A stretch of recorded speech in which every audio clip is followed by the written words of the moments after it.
Hi, this is Kim, or Adverse Camber 42, continuing my playthrough of Disco Elysium on PlayStation 5. And hey, just look at the cool thing I just figured out you do.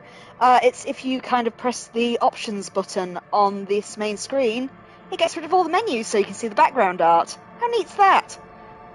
Yeah, probably cool for me only. But anyway, let's get loading. And hello there, InfoShark, how you doing today? Okay, this time I'm going to make an endeavour to save more often as well. Just because I didn't know you could just die outright, which is what we discovered at the end last time.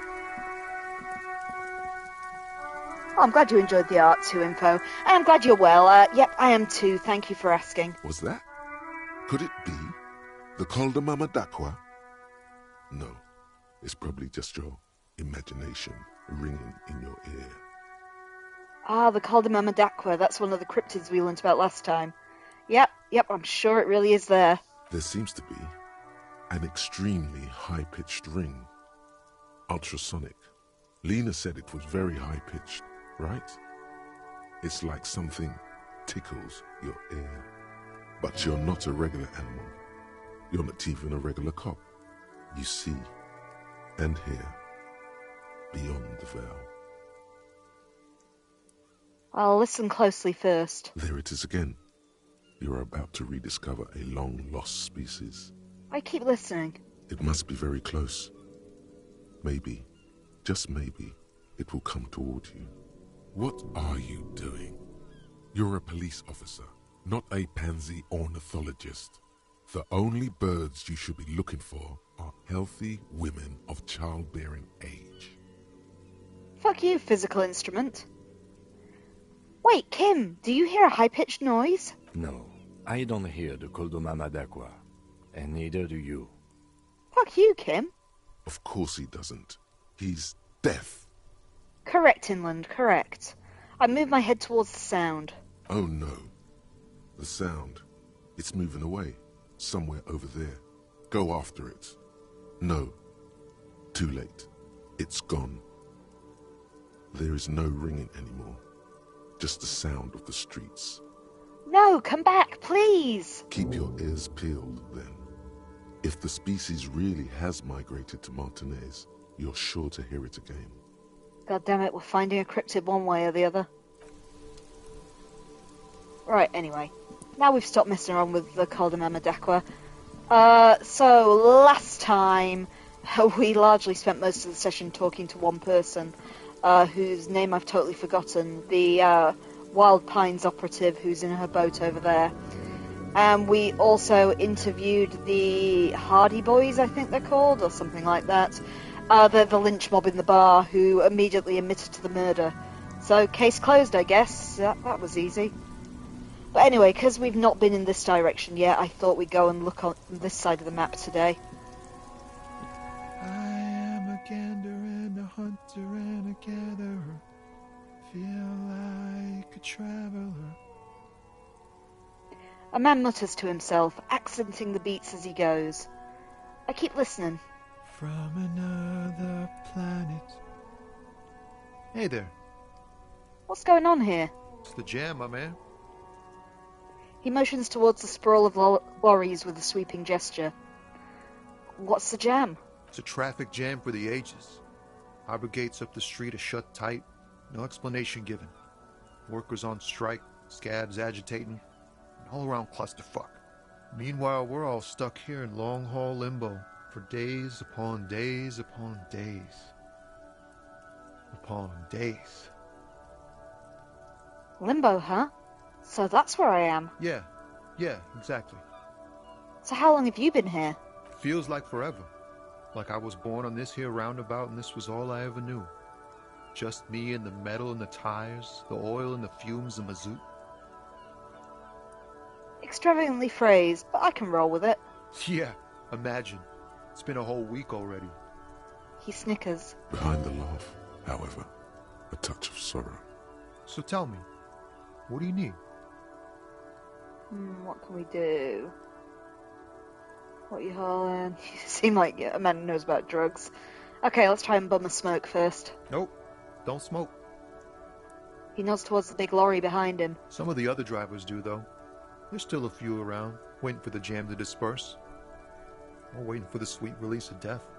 So when we spoke to the Wild Pines lady last time, we had to try and find evidence for her that these lorry drivers were smuggling drugs.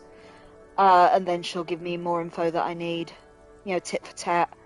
But I guess we'll have to just interrogate a few of them then. Yup, nothing wrong with that statement. Your senses have nothing to add. You'll have to ask around elsewhere. I guess I'll ask around then. You could also check the kiosk down the street. Frit. With 3 T's. Rebishaw's weird. Get to spare some change for a working stiff. Huh? Oh. No, I ain't got any money. They don't want to pay for unfinished work. They who? The bosses, man.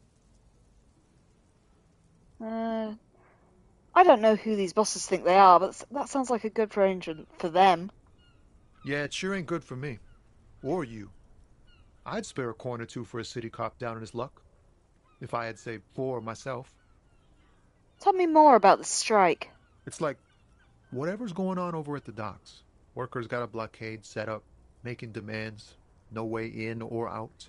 What's the union demanding? Some pretty wild stuff, I hear.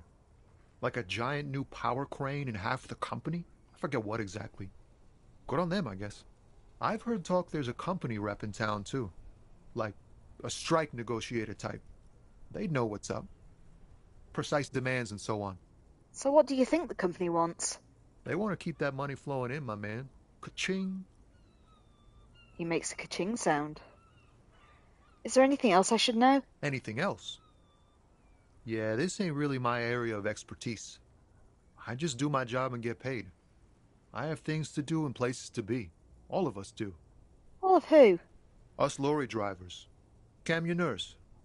You still hang around here waiting for this mess to end. Most have scurried off somewhere to get drunk or high. Or laid. Not that I blame them, really. Not you? Not my thing. Chasing transient pleasures is a drag these days. I prefer the examined life now.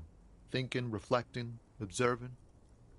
He glances down the road towards the horizon, a glint of something in his eyes. What's better than chasing transient pleasures? The more transient, the better. When one's ended, you can get onto the next one. Do you know anything about the dead man? The one hanging behind the hostel there. I point towards the yard. He ain't one of us drivers. I know that. All accounted for. Otherwise, I haven't really asked about that. Been wasting time right here. Keep him busy. It's easy to see he's telling the truth. He's kept his nose out of the dark stuff. Busy with what? Analyzing the fundamental structural and psychological conditions of being stranded in the midst of a sea of motor lorries and their sad, despondent chauffeurs. And your conclusion? A sense of surprise there ain't more bodies hanging from more trees. Preach.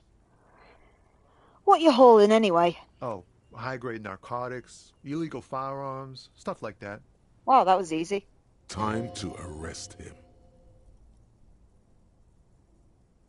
Wicked, I've always wanted a friend in the underworld. Ha! No, I'm joking, my man. Found runs a nice, clean business. This haul of cargo is mostly sporting goods. You know, tracksuits and that kind of thing. They usually get shipped to Grodd and the Occident. Though we've been making headway in the Il Moran market lately. So nothing illegal then? Not unless they've illegalized sports equipment while I was on the road. Is that your machine behind you? This rockin' beauty. Sure is. Like a rash you can't get rid of. You interested in heavy-duty cargo machinery? Yeah, these lorries are pretty neat. Neat. For carrying large quantities of cargo a long distance. These found tracksuits need to find their way to the kids way out in Wamrau and Loran Bird somehow. There it is again. A little touch of sadness beneath his cool. He thinks he's spent too long in this lorry.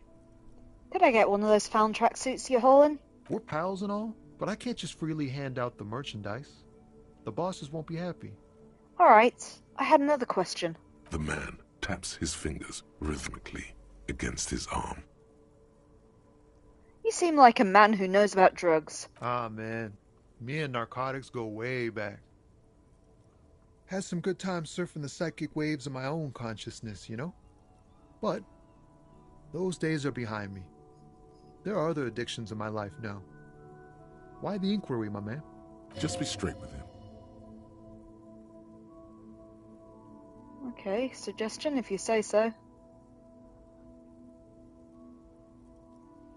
Let me be straight with you. I'm trying to figure out who's smuggling drugs out of Terminal B. We have a credible lead, sir. Someone on this roundabout is waiting for a bulk shipment from the harbor to load it on their lorry and drive it to Jamrock. Not me, man. No way. I don't need any trouble. Shit's bad enough anyway. This jam's got folks up in arms, and I'm afraid it's headed toward a conflagration. Who do you think could be conducting the drug trade then? Look, man, I try to stay away from the criminal underbelly of Revachol. I'm a guest here. You really need to find another man to probe with those questions. Fair enough. So, empathy roll. What do you see in his eyes? In his eyes, an unfamiliar longing. Flecks of brown and gold. Familiar? How? It's hard to say.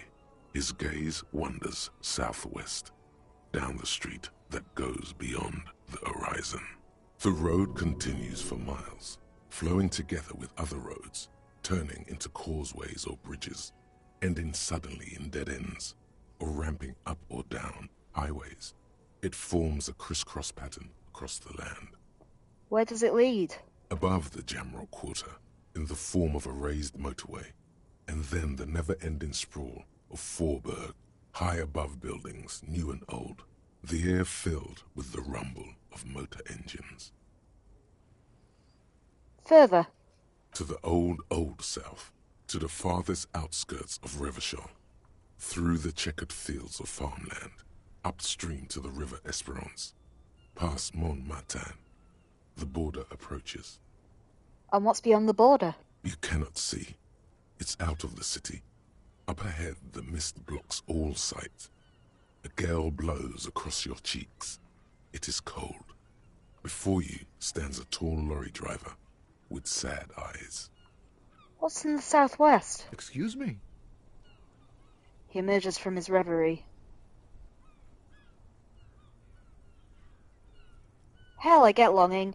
I felt something similar since I woke up. Man, I don't know what to say.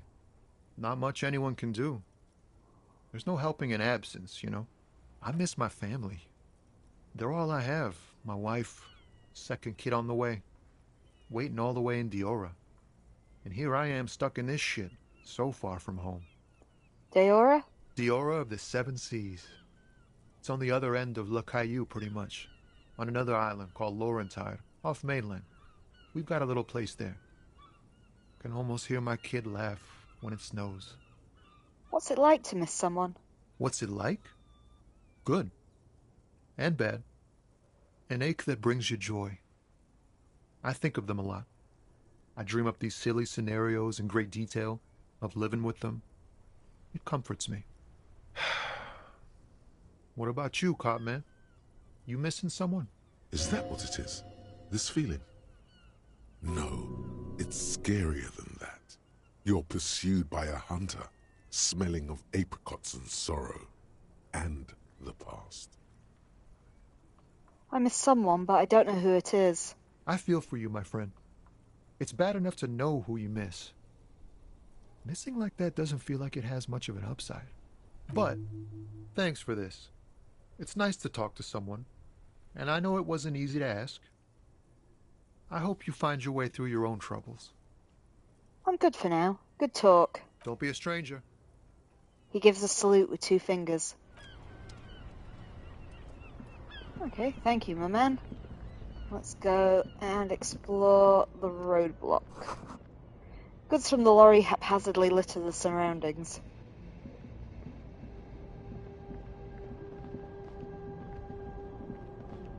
It seems really dark out, but it's only like 10 in the morning.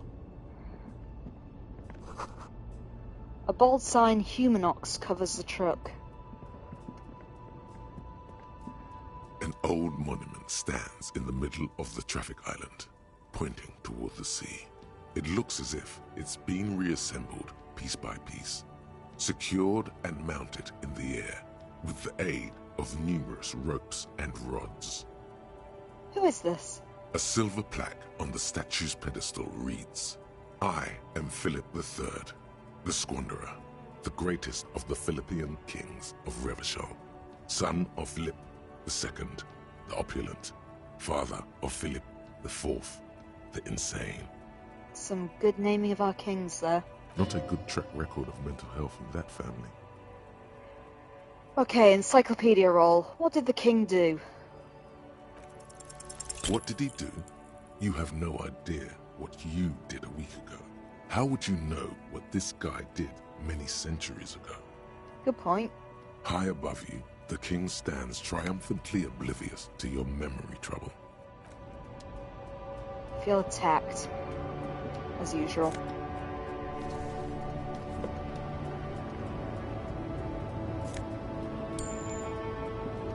Robbing the truck.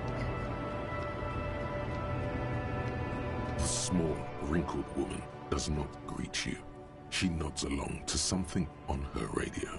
A photograph is clutched in her hands, and there is a warm smile on her face. It's the warmth of a winter night's fire. Maybe she could give you comfort and shelter, some cigarettes and food money. Maybe she's your... Grandma? Nothing. Her smile just keeps widening. Her hair is grey like lead. Excuse me, ma'am, I'd like to ask some questions. No response. Wherever this woman is, your words fail to reach her. I snapped my fingers in front of her face. If you want her attention, you may need to be more forceful. I snapped my fingers twice. Where am I? Who are you? Like a magician recalling a subject from hypnosis, you've jolted her back to reality. The smile on her face has disappeared, replaced by the weary aspect of a cornered beast. Here, eat man. You are out. Never mind. I remember now. I'm still stuck in that traffic jam in the 50s. She adds with contempt. Wait, what's so bad about the 50s? The men have small jaws and everything is made out of plastic. Why do you need plastic when you can make the world out of amber? Where else would you be then? Back in Methka, during the time of the revolution. The sidewalks and cafes are filled with young people. I was on my way to see a new Boyadero picture starring Gabriel Buendero. Until you came along, that is. The look she gives you is accusatory. Who's Gabriel Buengero? This is Gabriel Buendero. She shows you the photograph in a lavish amber frame. I take a look.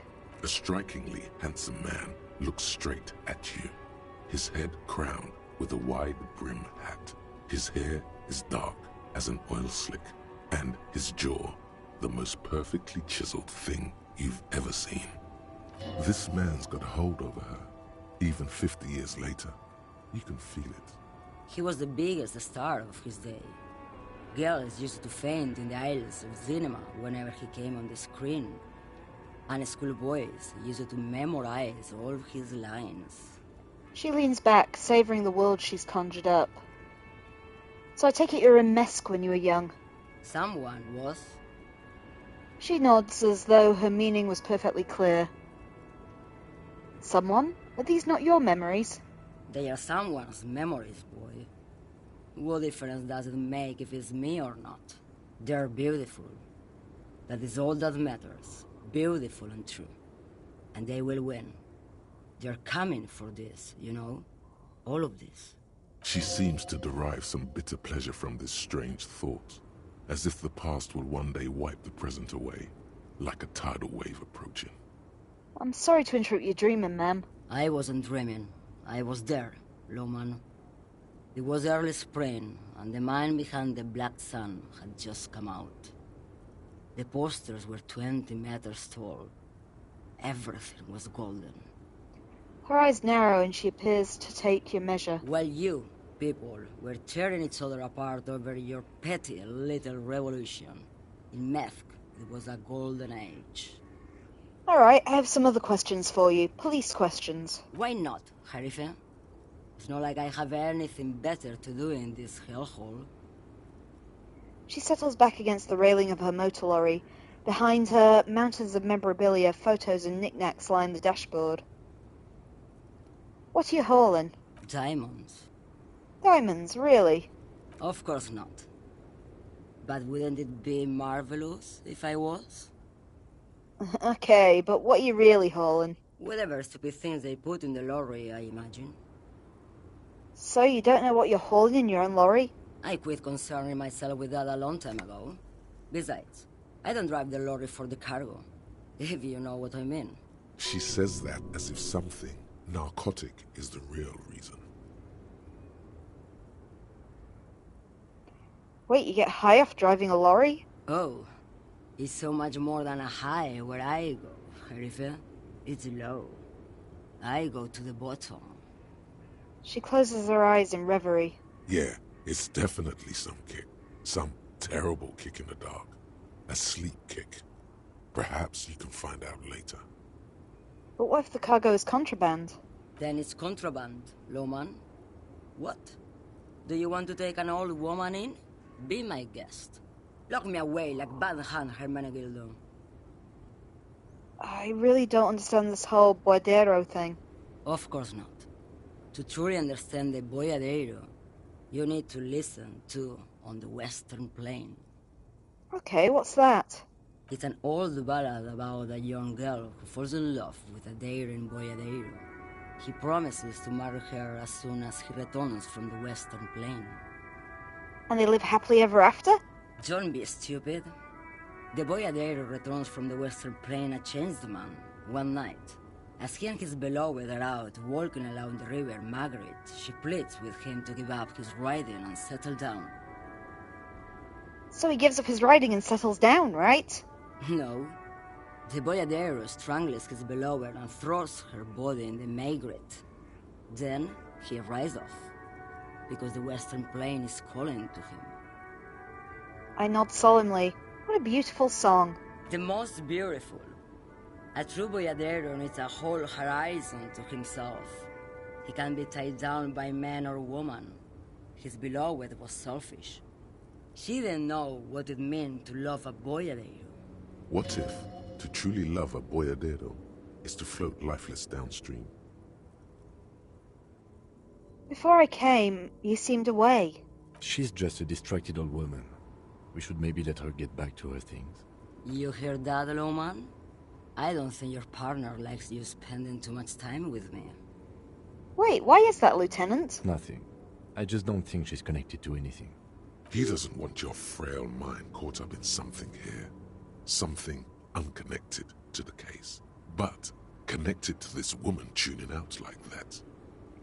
Should you drive a lorry if you get like that? Oh, don't worry about me. I'm one of the best camioners around. I drive routes no one else will.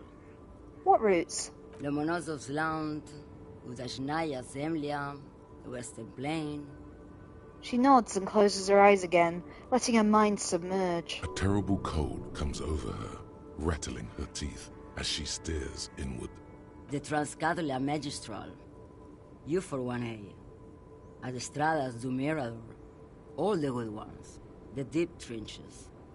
Where the bluebirds fly. She opens her eyes again and shudders.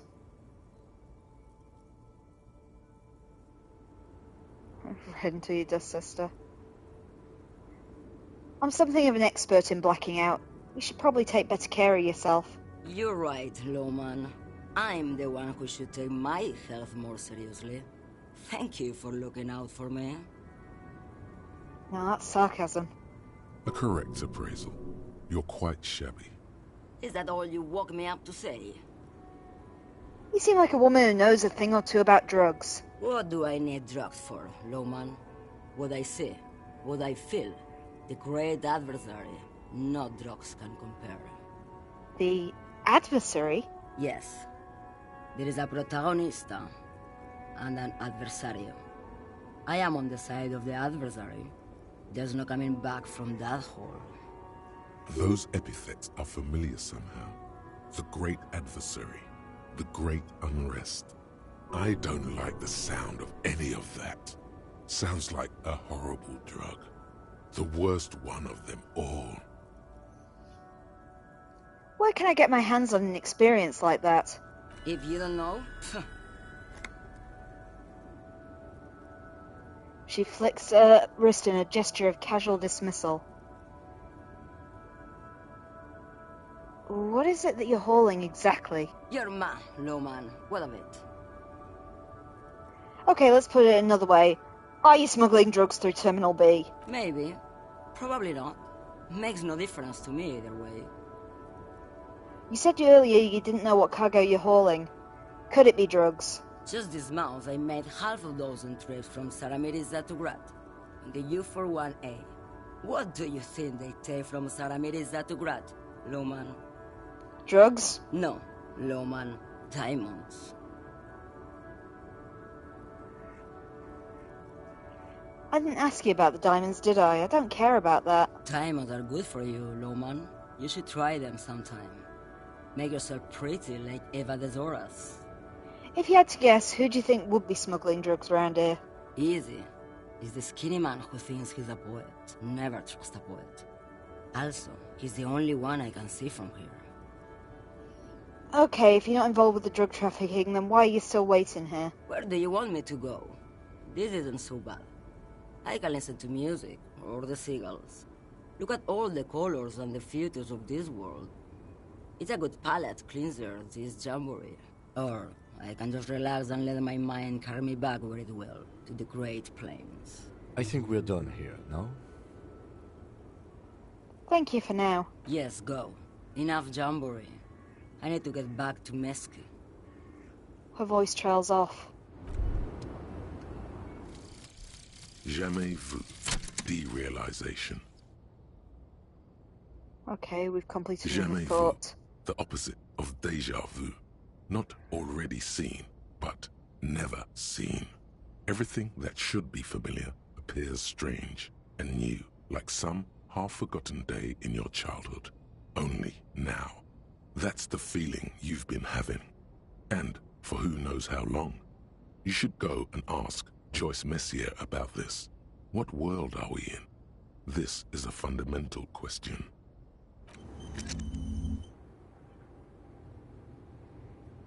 Interesting. Unfortunately, I don't think we have a space for you to unlock another one.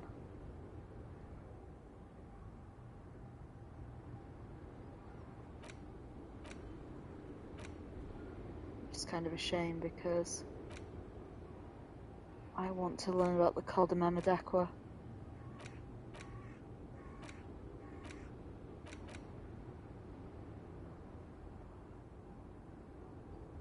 Yeah, you need skill points to forget, so we're going to have to wait until we've got enough skill points to either forget one or learn one.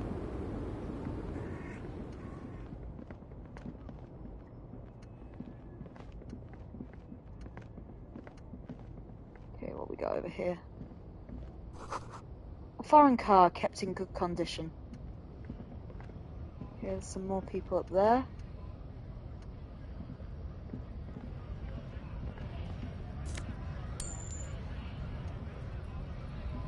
Yes? Oh, it's Kim. Didn't mean to click him.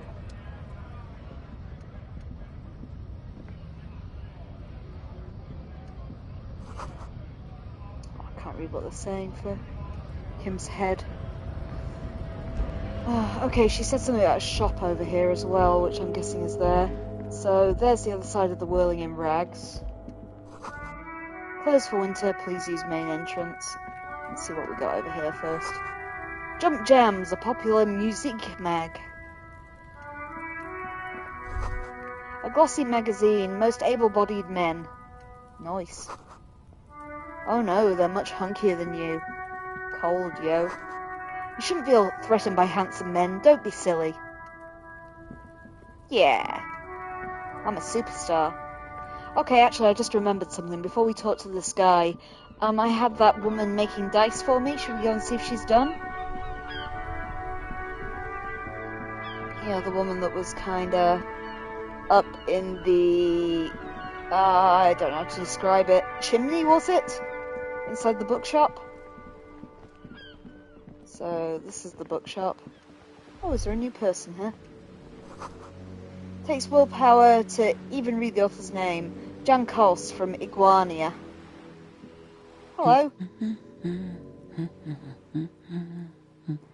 You see a sturdy woman humming to herself. She seems to be browsing books. Good one? I point at the book. Yes? Hello? She nods, her attention fully focused on reading. Who are you? Me? No one. I'm just a working class woman. She doesn't really want to be disturbed that much. What are you doing? Looking for something to read. She reverts her attention to the worn-out paperback. Phenomenal. It is. I'm a policeman. I know you are. Do you need the help of a policeman? What with? Maybe your husband's missing. My husband? No, he's not. So where could he be? I don't know. At home now? Out drinking with his friends? Working? Where is this going, officer? So what I'm really hearing is you don't really know where your husband is. Yes, but I don't really need to know where my husband is. Not all the time. Wouldn't you like to? No. She looks you straight in the eye. Her right foot is tapping nervously. I can totally help you find your missing husband. Why are we still talking about this? I haven't lost my husband. She has, though. The husband is totally lost. You should tell her that it's okay. It's okay. What? It's all right to not know where your husband is. There's nothing shameful in that. Who said anything about shame? Stop talking down to me. My husband is not missing. But he is. You can feel it. Or maybe it's something else then. Maybe your husband is missing. My husband? No, he's not. Okay, so where could he be? I don't know. At home now? Out drinking with his friends? Working? Where is this going, officer? Yes, but no. Let's try and get that back. Why are... She has, though. What? Who said anything? What But are my he other is. options? You Maybe can your feel it. children are missing. Or maybe it's something else then. No, absolutely not. Okay, so where are they? Are you a policeman or a nanny? I police whatever I want. Where are they? They are not missing, sir.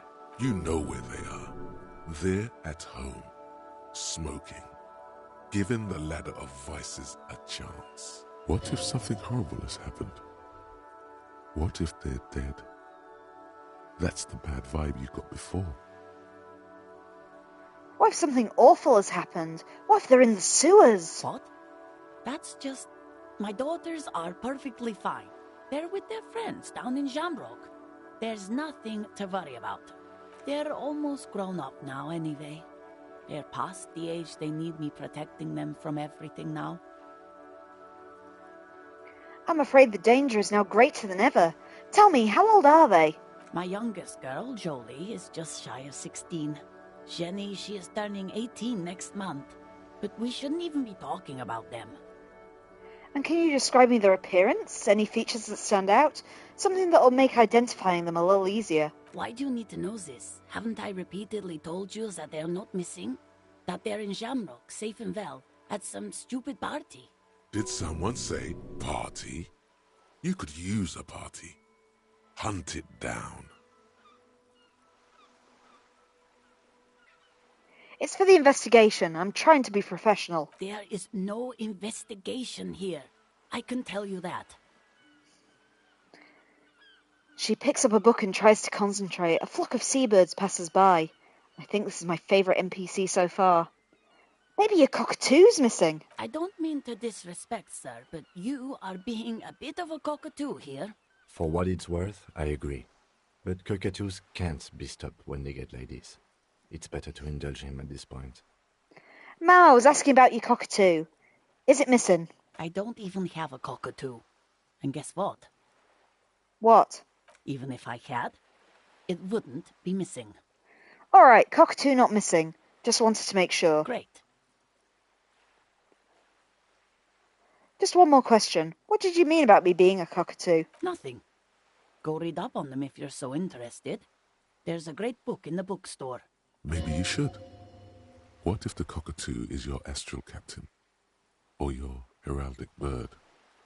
Actually, that's what I'm going to do. Thanks for the tip. Wonderful. The store is open. I watch her browse books. Her hands move over the book covers. The tips of her fingers look rough, stained with yellow. It seems like she has spent a lot of time at work, smoking. An array of neurons fire up with joy. Bum her a cigarette, lest it turn to pain. Do you smoke? No, I don't. I know for a fact you smoke. Why do you think that I smoke? I suspect I possess supernatural abilities. No, you don't. Just give me a cigarette, please. I already told you I don't have any. Go bother someone else. Do you know where I can get a pack? From the kiosk? There's one near the harbor. It's frita. You can look it up. Okay, thanks, no problem. She sighs.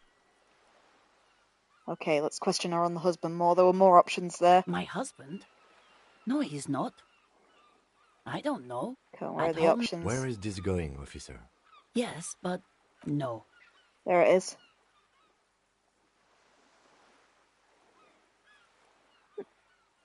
Suit yourself. I don't really care if your husband is missing. Why are we still talking about this? I haven't lost my husband. She has, though. The husband is totally lost. You should tell her that it's okay. Hush, baby. What? No, I was talking to myself. I should hush, I'm a baby. She tries to concentrate on books, but her eyes are full of bewilderment. Okay, maybe it's something else then. Okay, let's My try the other husband? option. I don't know. Where is this going? Yes, but no. Maybe you're right. Maybe he isn't missing indeed. Of course he's not. It's not like he's a pocket watch. I wouldn't just lose him. She has, though. The husband is totally lost. You should tell her that it's okay. Let go. She gives you a short nod and shifts her. My husband? I don't know. Where I is need to this see if going? there's any Yes, more but options. no. I really, really want to get behind this. Why are... She has, though. The husband, What? Who said anything? but he is. Nah, there isn't any other options. That's all we get out of her. Oh, I was enjoying that too. Anyway, we were going up the chimney in the traditional manner to see if my dice are ready. If I can remember where it was somewhere up here. You know, because it's the normal bookshop that has a rogue dice maker living in its chimney. I think it was that door.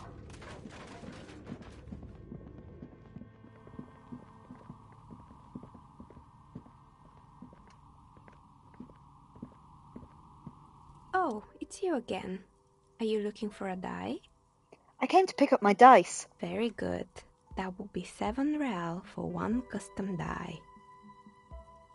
Here you go. Here's the cursed die you ordered.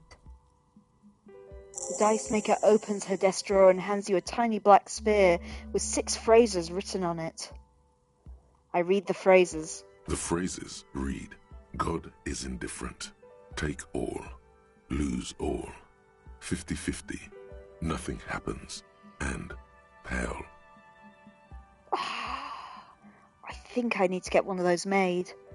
That'd be the perfect dice of destiny for us to use on this channel, rather than me just rolling a d20 like I normally do. Anyway, what's this? It's a die. Try rolling it. I cast the cursed die. You throw the ball on the floor, and it ends with one of the phrases facing upwards. God is indifferent. Good. Now roll again, detective. I roll the die again. It lands on exactly the same result. God is indifferent. It declares again. It's a sphere pretending to be a 6-sided die. Each roll will end with one of the phrases facing up. The die originates in Ilmara, where it was used for cleromancy. Except I've weighted the die. When you try rolling it, you realize that each time it gets you exactly the same result. God is indifferent. This is our curse. We're keeping that. Thanks, I'll keep it.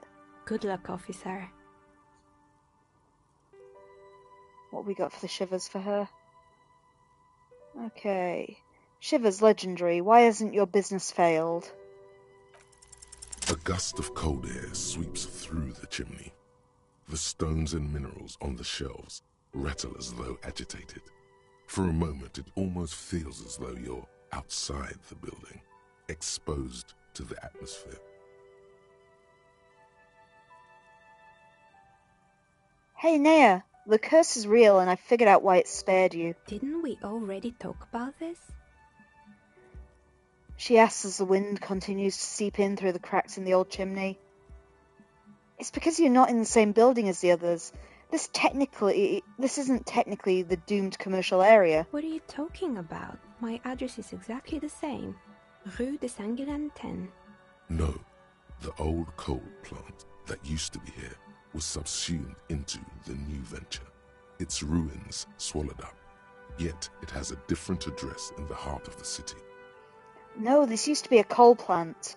I touched the safety curtains. You're in the chimney of another building. This doesn't make any sense. She looks around the makeshift nest that she has carved out for herself, bewildered. Are you saying my business was spared because of a technicality? Where is this coming from? Let's just say I have my own methods. Unusual methods. And what?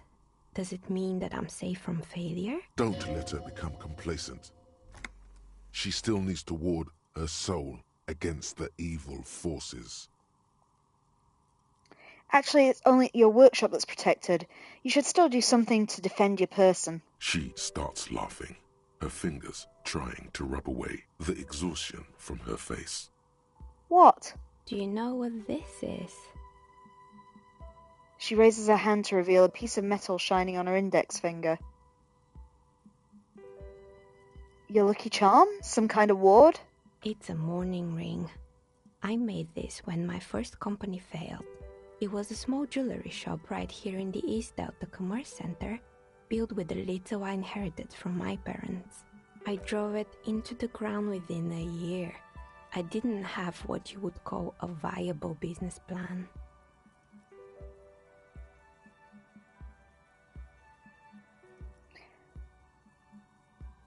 Why are you telling me this? It wasn't just a jewelry shop either. I always thought that it was just the world that you were supposed to try again and again until you finally succeed. And now you're telling me what? That it was all because I didn't run my little shops and ventures from a dump inside an abandoned chimney? Don't call it a dump. You've made it nice and cozy in here. Yeah. Or maybe it's the entire world that's cursed. It's such a precarious place. Nothing ever works out the way you want it. That's why people like role-playing games. You can be whoever you want to be, you can try again. Still, there is something inherently violent even about dice rolls. It's like every time you cast a die, something disappears. Some alternative ending, or an entirely different world. She picks up a pair of dice from the table and examines them under the light. But anyway, thanks for sharing your theories, officer. She gives you a tired smile. Okay, we got our dice. Did what? Oh! Right, I'm not going to spend it on a level this time. Sorry, people who decide my levels. But we're going to buy another thing because I want to learn about the Cul de Mamadaqua.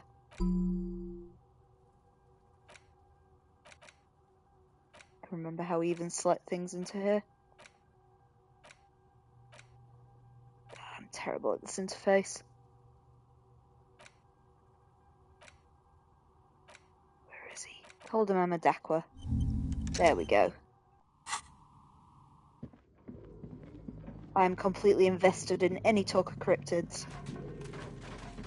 So we will learn about the Cul de Mamadaqua.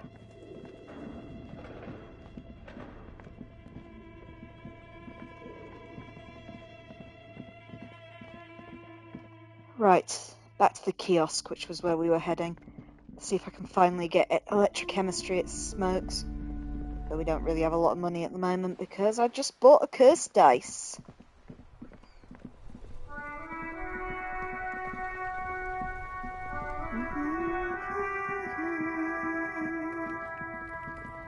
Right, you. Welcome to Rivachol.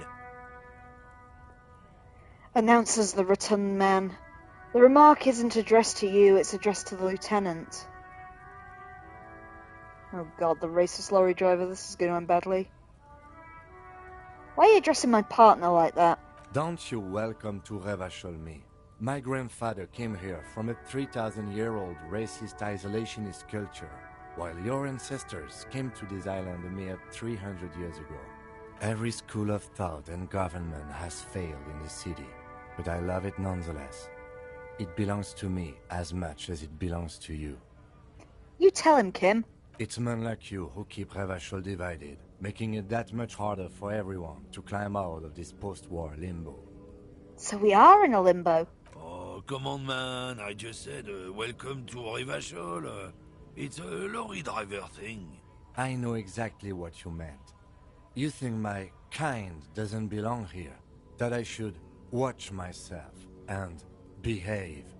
But you see, I'm an officer of the RCM. It's actually my job to make sure you behave. I would advise you to remember that. Silence. The air between them becomes tense. Your partner needs backup. Now's your moment to shine.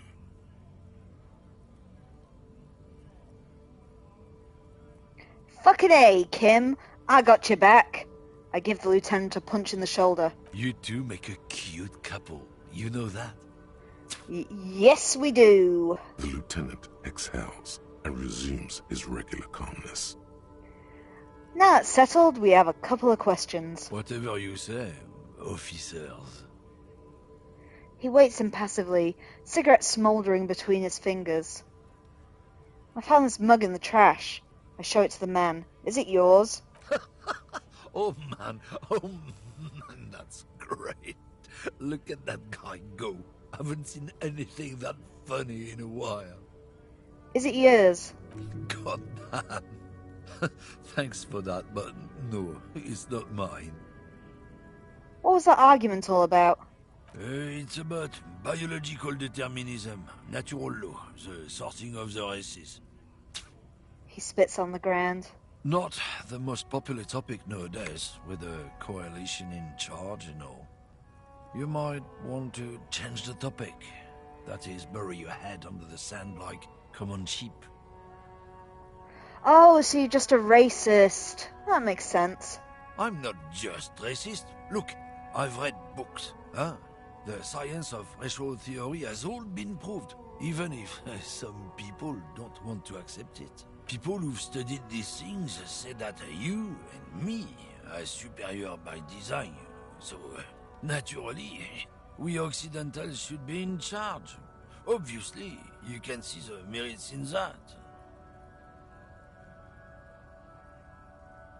Okay, what else have you thought up? So, lately we Occidentals have experienced an unfortunate downturn when members of the superior race cease to believe in their innate superiority. They stop competing for resources. Yeah, what's the problem with that then? The problem? The damn kips are showing a real good game lately. Same with the mosquitoes.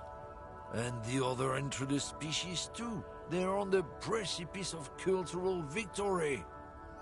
Uh-huh. It's true. Also, you need to realize the dangers of mixing races. Who knows what might happen if people don't stay in their birthplace? You might end up with a new subrace, with unknown characteristics, leading to extra competition. That's why you've got to control the offspring. Yeah, I'm not down with this. Why don't you just go fuck yourself? Don't push your luck, runt. The man gives you a disgusted look, then turns his attention elsewhere, ignoring your presence. Looking for something, runt? Come to tell me to fuck off again? Actually, yes. What are you smoking? Sorry, what you hauling? Oh, not much anymore. I'm here to pick up some cargo, but the dock workers are on strike, so It's a sit and wait on your ass situation. Wait, how long has this been going on then? The strike? Oh, they've been at it for a while. A month. 2 months, maybe. But this here is just the last week or so. What kind of cargo are you supposed to pick up? Apples. Apples? Yeah, apples. I take it you had other questions? He's given you the runaround. Let's be honest, you were bested. Got a smoke? No. He's got a smoke right there, in his fucking hand. Snatch that shit out of his fat fingers. You need it after listening to his garbage. Then I'm gonna need the one you're smoking. Can't have it. Hand it over, I'm confiscating it as evidence. Evidence of what? I haven't done anything. Fuck, I order. But, what, officer? The man looks at you coolly, noxious effluence wafting in the air around him. Shit. Sorry I couldn't be of any help. You're a lorryman, right? What's your stance on drugs? Drugs? They're shit, man. I don't let anything pollute my body. He takes a long drag on his cigarette. Why not? You know where that shit comes from? Sarah Miriza, Safre, Ilmara. They take the money from our local junkies here and then use it to outcompete us in the manufacturing sector. They know they can't beat us in a fair fight, so they have to get us to weaken ourselves somehow. It's racial sabotage, racial economic sabotage. There's your in. Take his side in this particular fight. Okay, suggestion. Right. Take his side. Okay. Listen, I agree. It's our responsibility to keep this poison off the streets of Revachol, right? He eyes you warily, unsure how to respond. This goes on for about 2 seconds. Then, damn, it didn't work. You should have signaled you're a nationalist before. Yeah, it weren't gonna fucking happen. I don't know shit. And if I did, I wouldn't tell you. Then what are you hanging around here for? Most of the other cannoneers have left. What do you think? I can't leave the lorry unguarded. Stuff's been getting looted lately. It's those little kips sneaking around at night. If they touch my stuff, the bosses will be on my ass like ass cancer. There was a bunch of spilled boxes in the back of a big lorry nearby. I did see one lorry with the trailer doors open on my way here. Do you know what happened? Yeah, I knew that guy. He was an honest driver who loved his country. We were having a good debate about genetics at the Whirling-In-Rags when some kip boys smashed his luck and took damn near everything. Lost his fucking job over it. Since he left, I haven't had anyone to talk to. Bad for him, I guess. It's a fucking travesty, is what it is. If it's not you, then who is running the drugs through Terminal B? Isn't it obvious? Fucking Sealang, that beady-eyed South Samaran. His little side business is a scam. I wouldn't be surprised if he was peddling drugs as well. Who's that? He's a Samaran guy who likes to pretend he's some kind of businessman. Really, he's just selling his employer stuff. Stuff he stole after he broke the seals on his Humanox lorry. Where'd I find him? Just follow the smell. It smells like apricot and oil when you're nearby. The lorryman lets out a raspy croak at his own sense of humour. Yes, yes. Where is he? Looks like I offended your partner there. Too bad. Sealang's usually a little bit south of here, near the canal. You can't miss him. Just watch yourselves. His tribe are natural liars. It's in their blood. He's your man, all right? 100%. I wouldn't be so sure about it. Not until we've heard what Sealang himself has to say. Guess we need to pay Sealing a visit then. Guess so. Right, go fuck yourself again. Merry go fuck yourself to you.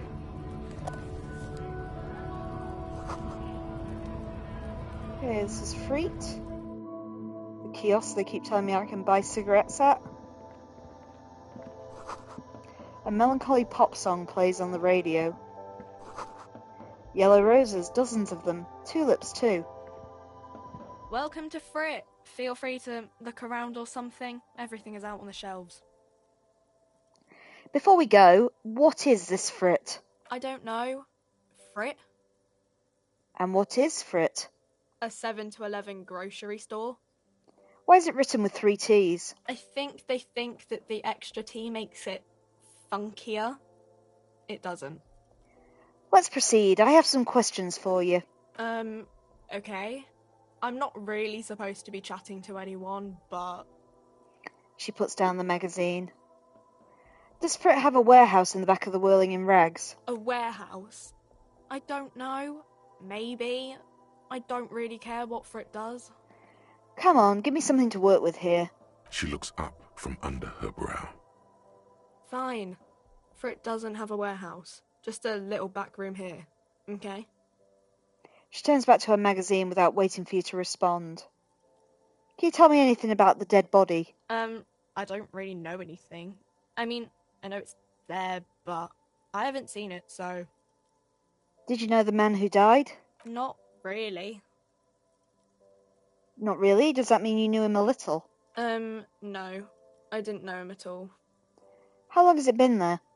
I don't know, really long. What do you think happened? I don't know.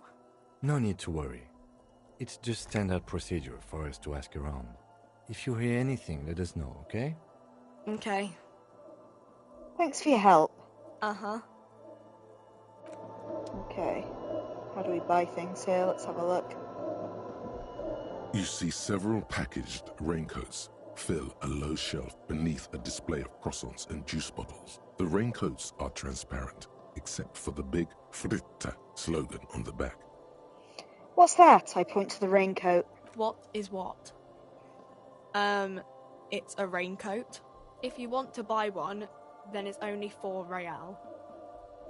She taps on the glass counter. The raincoats patiently await purchase. We don't have that much at the moment. A small cabinet on the wall is filled with various medicine bottles, nasal sprays, and blister packs. They all bear the Saint Baptiste Pharmaceutics logo. Just ask me if you need anything from Saint Baptiste. We don't stock prescription meds, but we do have Measurehead, Dramamine, magnesium, and hypnogamma. What do these products do? I don't know. Let's see. Measurehead is a nasal spray. Dramamine is a really good painkiller. Magnesium is a dietary supplement. Hypnogamma is...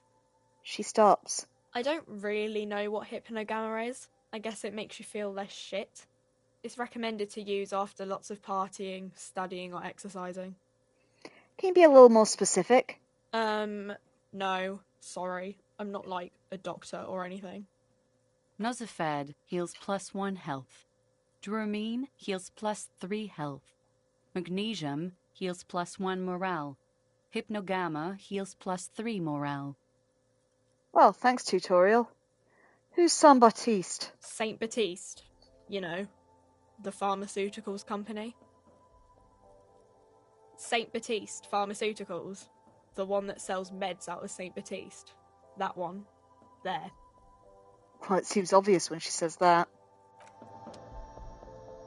Okay, what's our next thing to look at? Not Kim. What's that thing? The tear machine stands in the corner. A sign says, 1 bottle equals 10 cents. Excuse me, I have the tear bag but no tear. Can I still use the tear machine? No. You need tear to use the tear machine. Okay, that's very confusing.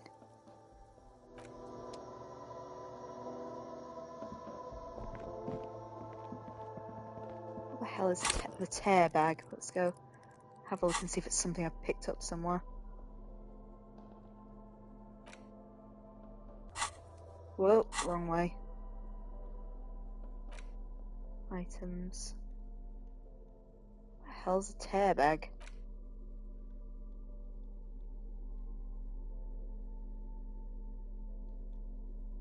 It's just a racist mug. What's there to read here? Not much. I forgot I could inspect things in my inventory. There's quite a lot to read into here, actually. Look at all that content. Oh boy, here we go. What are you going to say about a broken, tossed-away mug that you dug out of the garbage?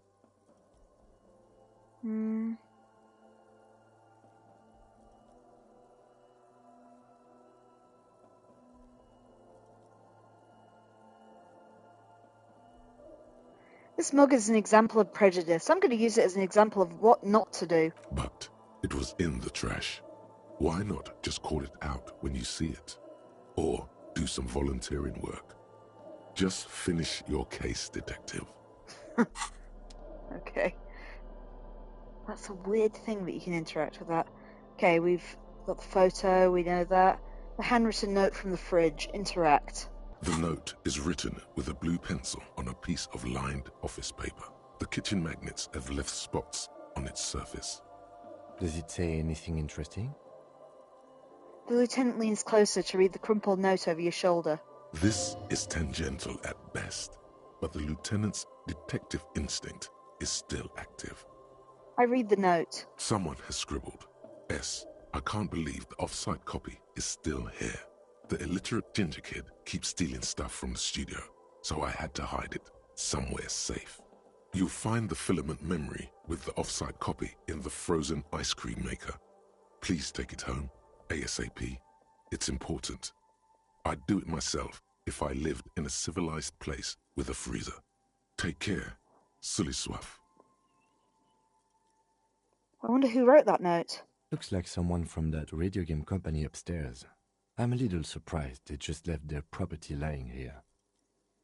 Maybe they had to leave in a hurry. Or maybe it's because of the entity. That's implausible. Remind me again, what's a filament memory? It belongs inside a radio computer, storing its memory. It's like a tape. You listen to disco tapes, right? It's like one of your disco tapes, only for a computer. Who's the illiterate ginger kid and why is it Kuno? Really? You don't have a single guess? You mean Kuno? Oh, I'm sure that child would love to get his hands on the filament memory. Even if he doesn't know what to do with it, he'd probably try to pawn it for speed, based on our encounter. Do you have any idea where the frozen ice cream maker could be? I don't know.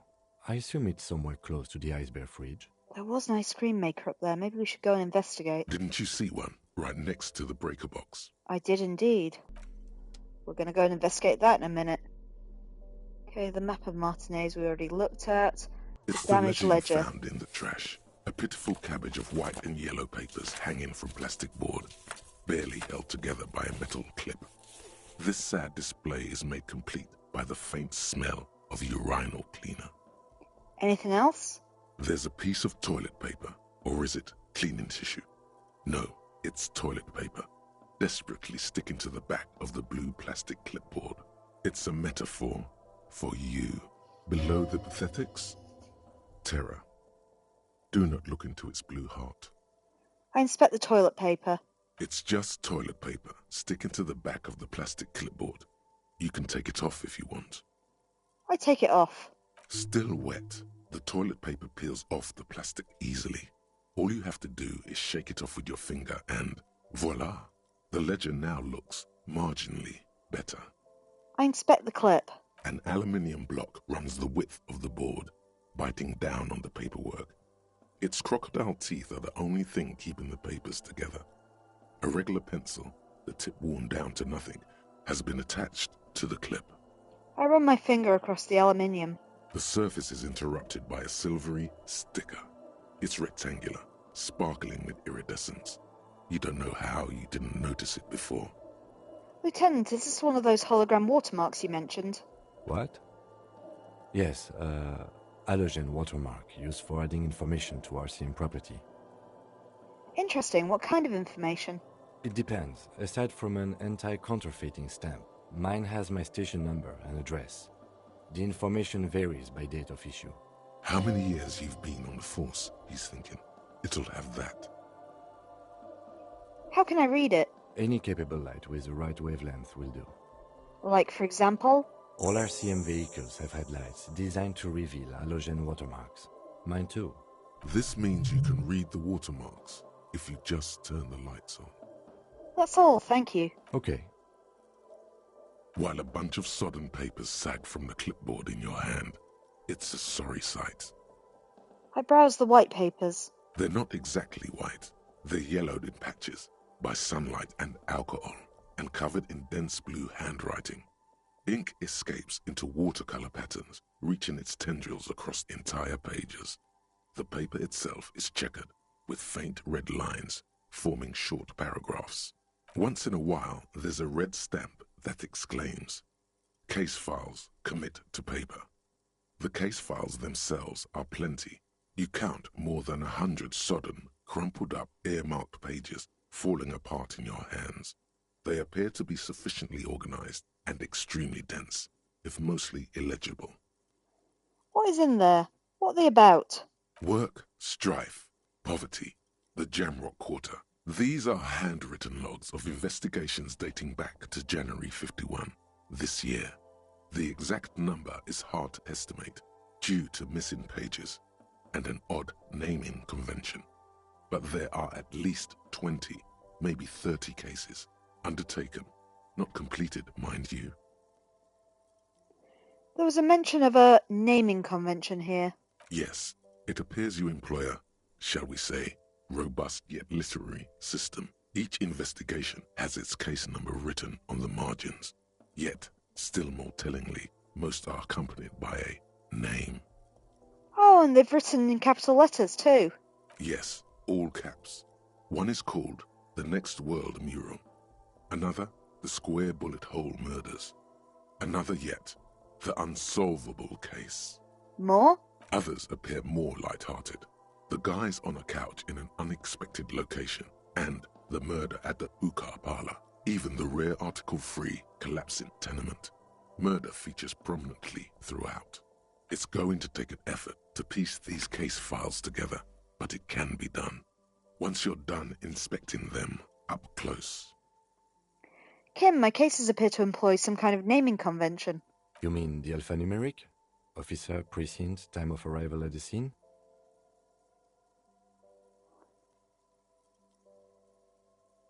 That's the one. Good. That's a good one. But do you also use the titular? Okay, yes, it appears I do.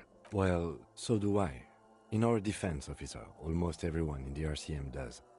Why's that? It's a holdover from the early days of the RCM, right after the revolution, when the organization had little idea how to do things. It persists in an unofficial capacity. Officers use these titles to refer to their work among themselves.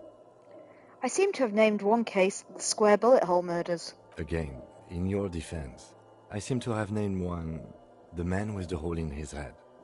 That was a real person. His death was real. Still, I named it that, to amuse myself. I pray his loved ones never find out. What happened to him? Rail spiked through the head. He died. It was a workplace accident. Ouch.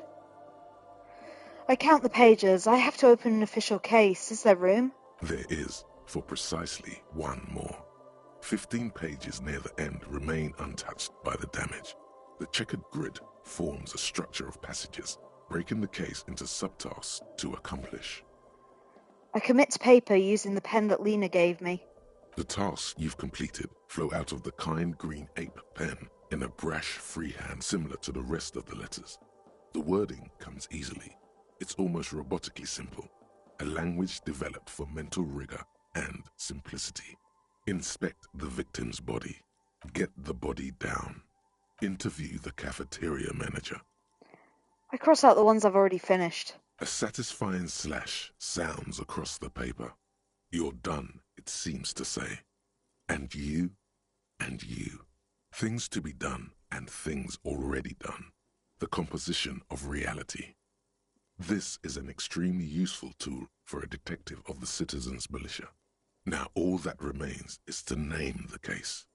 Lieutenant, have you by any chance named our case? No, actually. Any ideas? Oh, come on, guys, this is for you. What do we name our case? The Hanged Man? The Furies Are at Home in the Mirror? The Setting Sun? Or Shit on a Stick? Info says 4. Our case is going to be called Shit on a Stick. Ah, yes. I have to tell you, officer, I don't appreciate ironic titles. Other officers will have to use this as reference. If it's idiot or cockfinger, they're not going to get it. They're going to think an idiot and a cockfinger were on this case. So, do you have something less funny? Fun is outlawed with this guy. What a knock! You cannot name it that, Bratan! Go on, Info, pick a serious one. Info says 2. The Furies are at home in the mirror. Furies? Yes, well, I don't know. I have to be honest, I'm not experiencing the internal strife that it refers to. And also... He furrows his brow. Could you make it less poetic somehow? Just a normal case name, you know? Think, what would that be? A good normal name. Fuck it, Kim has no imagination. Info says 1. Okay, the Hanged Man. Great, that's great. That's actually what I was thinking too. The Hanged Man. Good, strong name. We have a very good name for the case now. What a killjoy. I'm going to start calling it the Hanged Man. It's good we sorted this out. Okay, I'm done inspecting these. I close the case files. You don't exactly close them, so much as distance yourself from the smelly papers. They're a little further from your nose now. I browse the yellow papers. In the back, you see thin, translucent copy of paper. Some neon yellow, some bright red, all covered in boxes, like marching armies. These look like official forms, waiting to be filled out. What types of forms are there? 3. The topmost are misconduct fines. The middle ones are station calls. And the bottommost are field autopsy forms. Each is easy enough to make sense of. Misconduct fine. A monetary penalization ranging from 20 to 250 real. Severe cases allow for 1,000 real, but that requires special paperwork. The details of issuing these fines are spread out over the rest of the fields. A tool for manipulation. Give the lowest amount and people will be ingratiated to you. Station call. These are quite sinister in turn. They give a date and time for the person to appear at the specified precinct police station. Below the call are the criminal charges you risk by not appearing. Field autopsy. A dozen pages of thin copy paper, bright red in color. You see the parameters of a deceased human form waiting to be filled in. Age, sex, condition of internal organs, color of the irises, predation marks, condition of sexual organs. Enough of these. I close the forms. Yes, all that remains now is to fill those forms and hand them to people. Fines for wrongdoers, interview requests for bad guys, and field autopsies to dead guys. The rest of the stinking cellulose is much worse for wear. Being sandwiched between the board and the rest of the paperwork must have spared the fragile copy of paper. I look at the clipboard. It's made of dark blue plastic, hard enough to beat someone to submission with. The edges are rounded, however. The U4 size board feels thick and heavy in your hand. Light shimmers on its wet surface. On the back you see the embossed letters, RCM. What colour did you say it was? Blue. The blue heart. Don't look into it. I shake the ledger. Something rattles inside, ever so lightly. Is there a hidden compartment? I peek inside. The plastic shimmers like lapis lazuli, but it is not see-through. You cannot see to its center. How would I open it? With your hands. U4-sized pages hang from the clip, screwed to the top of the board. I smell the ledger. The acidic stench of rotting food is rubbed off on the cellulose. It now forms the base of the experience. This base surrounded by a faint air of spoiled meat, the stuff of death itself, and then sprinkled liberally with the citrus zest of toilet cleaner. Okay, I am going to try these white rolls. I don't have a very good chance of the logic one because we are not smart, but let's try. It's proving to be harder than expected. You just don't have the intellectual rigor to patch the quilt back together. Try again later. Okay, and interfacing medium to open the hidden compartment. Is not what you end up doing. You squeeze the plastic to slide it open, but nothing happens. Then you bend it some, then crack it. The goddamn thing is stuck. The ledger quivers in your hand. As it shakes, the pages rustle. This pathetic mess suddenly afraid of you for some reason. We'll try again later. Put the ledger away. Stop fucking with the ledger, Kim.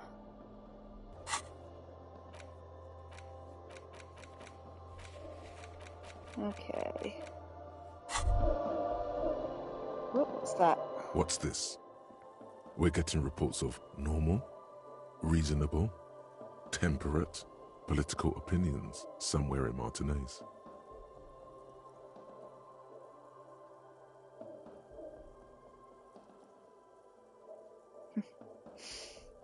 Hard choice.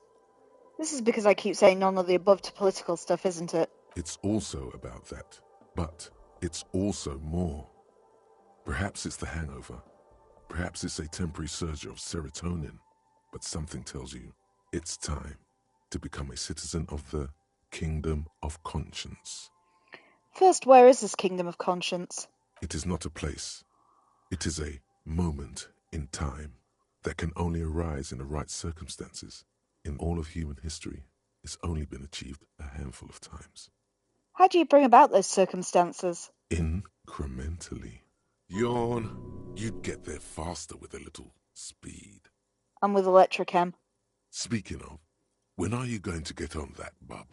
Oh, I'm working on it, Electrochem. History's greatest catastrophes have been brought about by people trying to make the world a better place. Too quickly. That's the genius of Dolores Day.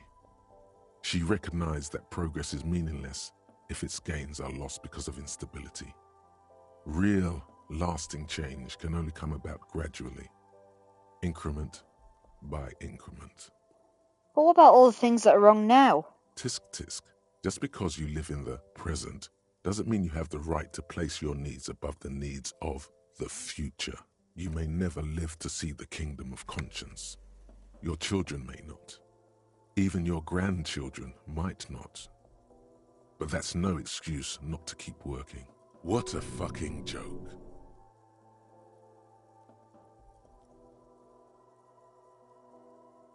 Wait, is the Kingdom of Conscience really about doing things or just preserving the status quo? Do you believe the status quo is preferable to chaos and bloodshed?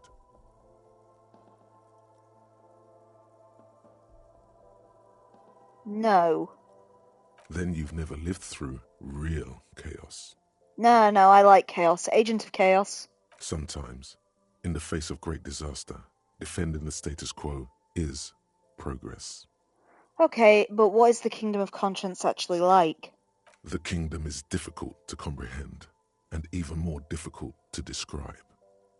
Partly because humanity will need to discard many of the categories that define and limit it today.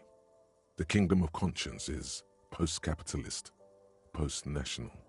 It's also post-industrial, post-ideological, and even post-sexual. Okay, I'm gonna let you guys pick this one, because I'm an agent of chaos, and this sounds like the opposite of chaos. But are you interested in the Kingdom of Conscience? We can opt in if you wish. Opt in or opt out, how are you feeling? Are we a moralist? Info saying opt out. Man, that sounds kind of terrible. I don't think I want to be a moralist anymore. What you want is immaterial. The Kingdom of Conscience is coming, whether you like it or not. Only very slowly. The frenzied flame disappear. Well, I can't even talk. I was going to say the frenzied flame disagrees with you. All hail the flame. Anyway, I want to go and check that ice cream maker before I forget about it. I'm getting really distracted about not looking at that massive strike over there. Well, let's go. We also need to find that Seelig guy, who all we know is he's in the south, as part of our drug investigation. Though, you know, I think it's just the racist guy, personally. Wonder if there's a way to just throw him under the bus. Figuratively or literally. Okay, the ice cream maker, I think, was in the room with the giant bear. Which I think is at the back of this room. Okay, there's the giant bear. I think it was just kind of down from it. It's not that thing, though. I'm trying to remember where it was. Maybe over here. I unplugged it. I remember that. Is that it? This orange machine is dead still. It has a hand-cranked ice cream churner and an electric freezer. The ice around it slowly melting. -20 because your pry bar is not strong enough. Okay, what? Oh, what? Every damn time! Well, at least my morale did need healing. Bag. Okay, let's see what I've got in my inventory. Do I have anything better than a pry bar?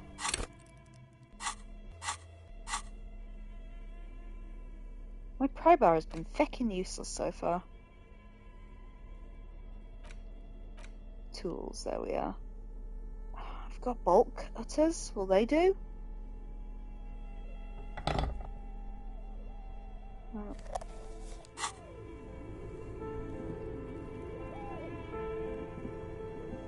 This orange machine is dead still.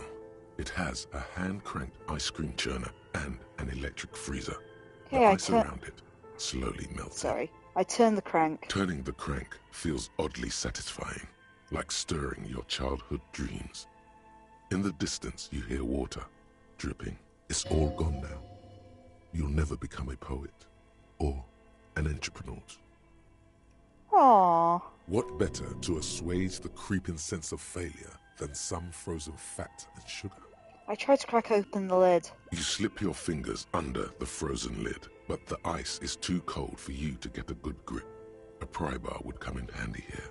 If you want to try again, then you need to have the pry bar in your hand, detective.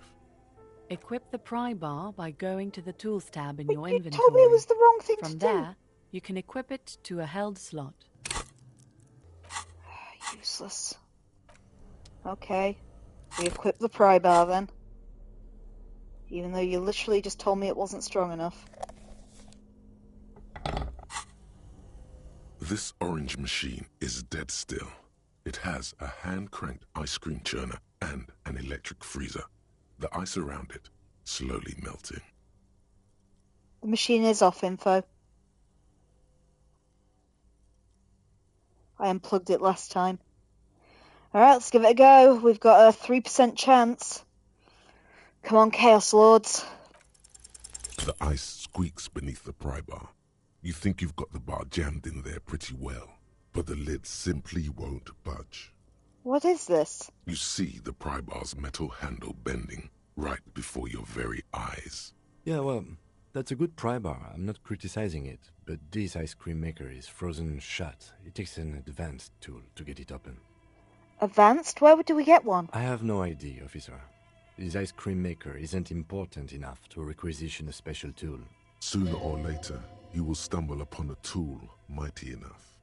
Then we will know what's in this mysterious ice cream maker. Okay, we'll have to remember that. Need me torch back so we can get out of here.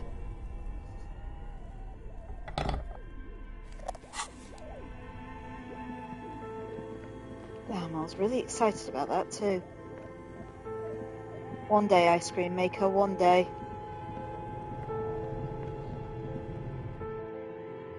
So, let's get back to that strike I'm supposed to be going to have a look at. Whatever that barricade is by the gates. Presumably to where this... what the hell's his name? Evart? Whatever the union leader's called. Gotta assume he's around there.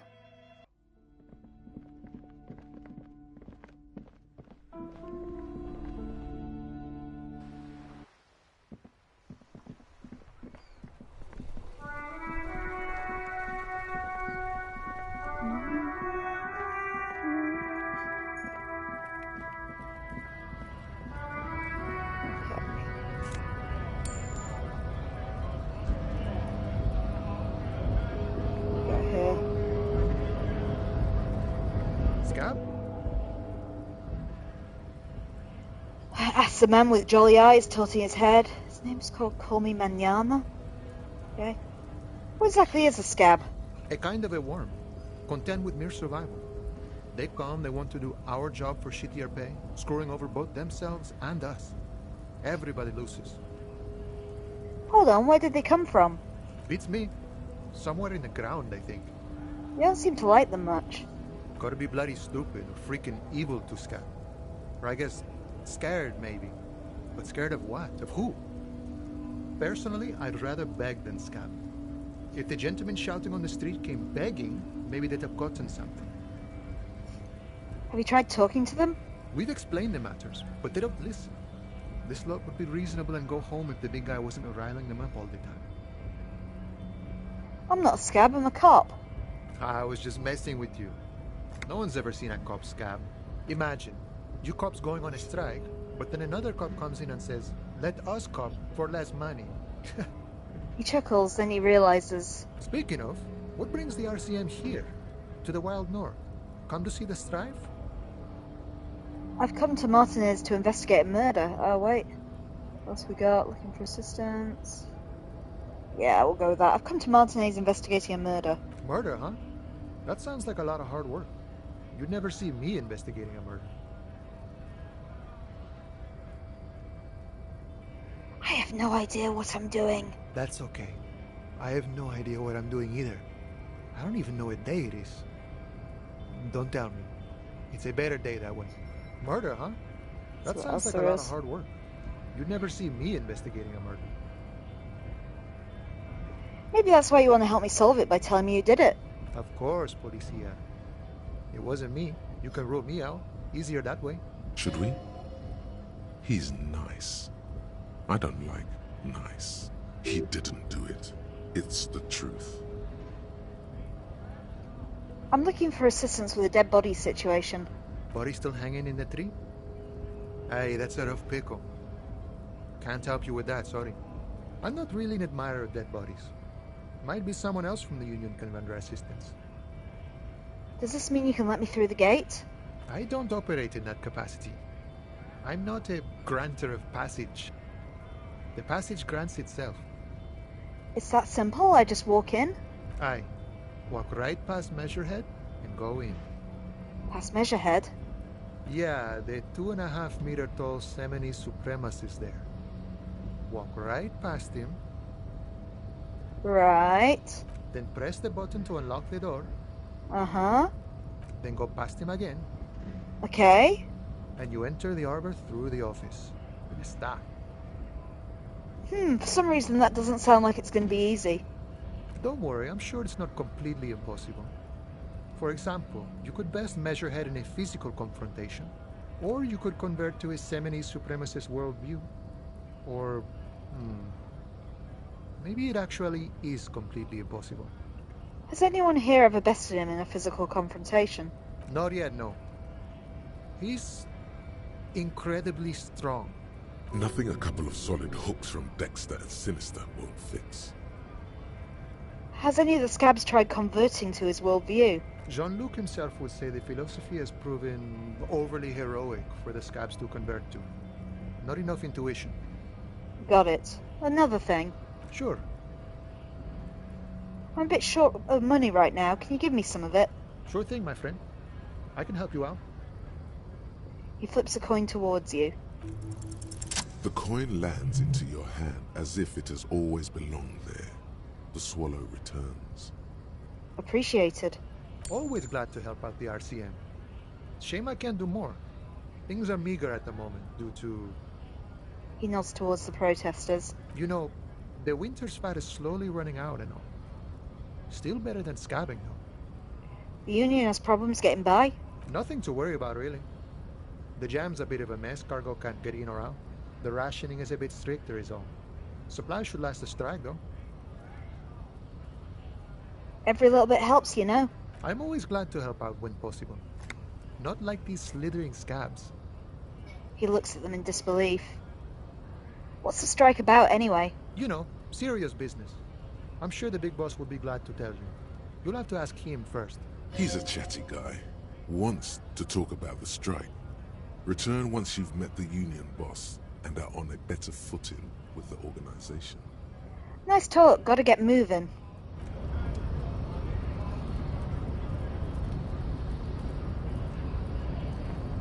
Oh, that's how I got up. I can see the stairs. It says GRIH. Okay, there was a guy down here too. Him. Bastards! We have a right to work! I am the law. Hold up and stay frosty, everyone. Cops are here. The broad-shouldered alpha male turns to you. He's a full head taller than everyone else here. You here to fuck with us? Beat the honest worker down. Why should I? We're here to fight for a cause. Stripes usually have problems with people who have causes. Okay then, I'm thinking no. Good. We're fighting for a cause here. Right to work! Right to work! Besides, we're not that different. It helps if people see us talking, cops and strikebreakers together. Shows authorities are on our side. Builds confidence. What kind of cause are we talking about? Rights of people. Rights of workers. To have gainful employment. To make a salary. And feed their families. I don't think I've chosen any sides yet. Might be time. Don't let the fat bastards tread on you. Cops tend to side with the higher-ups, but you're essentially still workers. I don't trust cops, but I can see you understand the right to work! Right to work! Regardless, I still have some questions for you. Maybe you should ask them the questions. Like, why we're not allowed to make a living here. Shame on you! We have families to feed, you piece of shit. He points a finger at the man sitting on the railings. So do we, Scott. The loitering man hollers in return.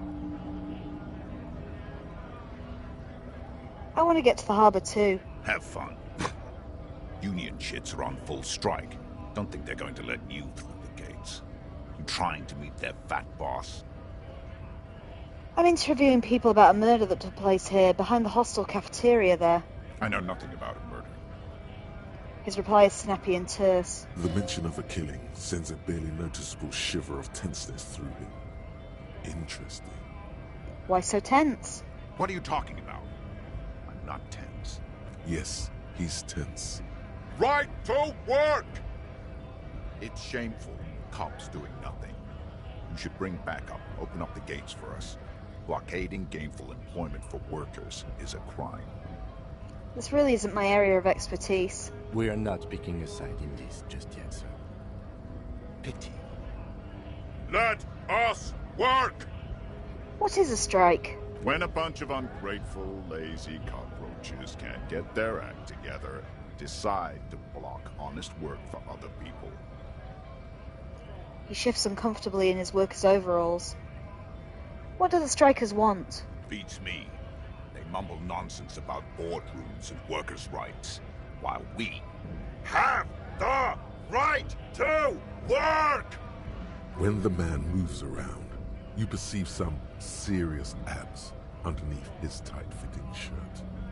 This man is in shape. There's something odd in the way he carries himself. His set of clothing looks vaguely mismatched. The different pieces of the attire seem ill-fitting. Ill-fitting? What does that mean? His shirt is far too small and an unpleasantly tight fit, while the overalls, held up by a belt, seem to fit a man with much more corpulence. Are you wearing new clothes? He ignores your question, choosing instead to turn to the emaciated workers, raising both fists in the air. The clothes are obviously not his. Silence is the answer. There's something off here, but he won't say what. You've been talking to him for quite a while now. Something is off with this guy. Ask him where he's from. Okay, I gotta ask, where exactly are you from? What's it to you?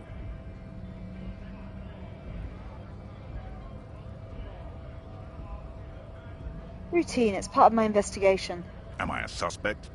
Done no crimes. I only fight for the rights of people.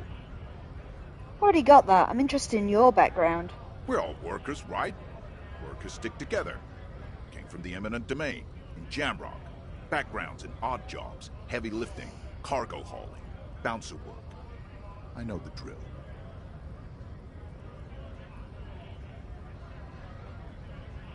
A bouncer? Where? I frequent a lot of bars. Maybe it's one I know. Worked at Territorial.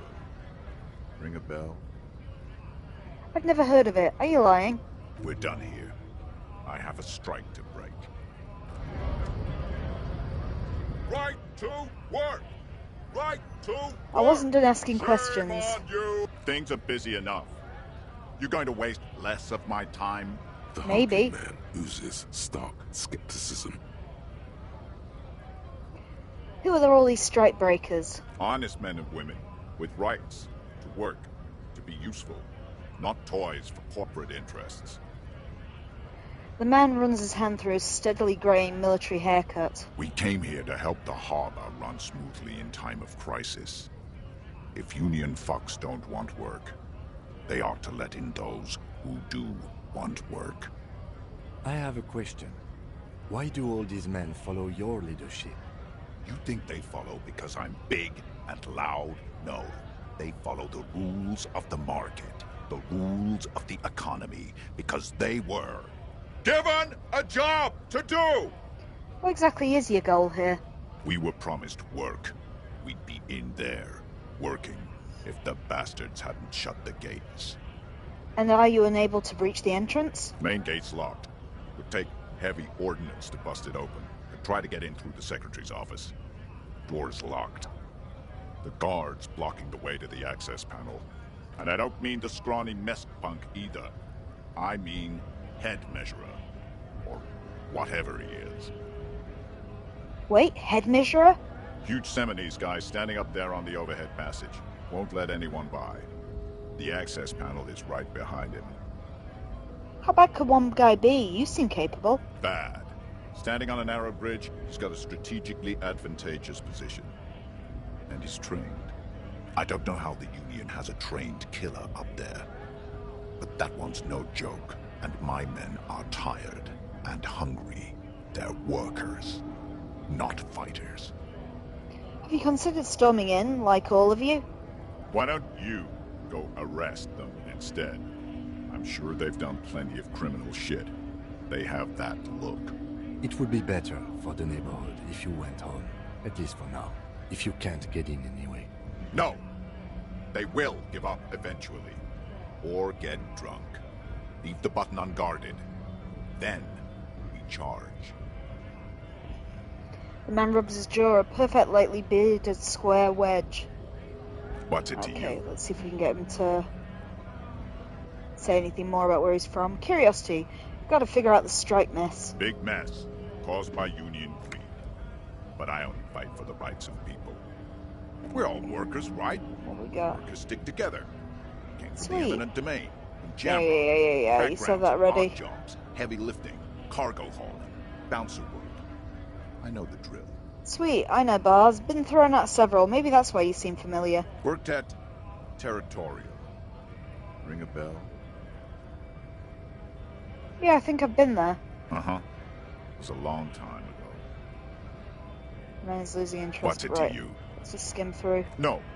Don't think we've met before. We're all workers, right? What else have we got to say? Stick together. Worked at Territorial. Uh-huh. It was a long time. Nah, he won't give me any more. What's it to There's you? another option back there. No. The man has turned his attention elsewhere. He shakes his fist slowly while observing you from the corner of his eye. There's nothing I can get out of him. Let's leave.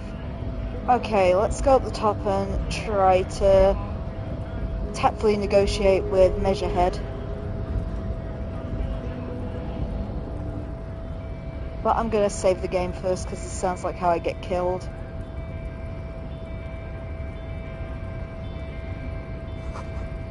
In case of strike, press button behind guard.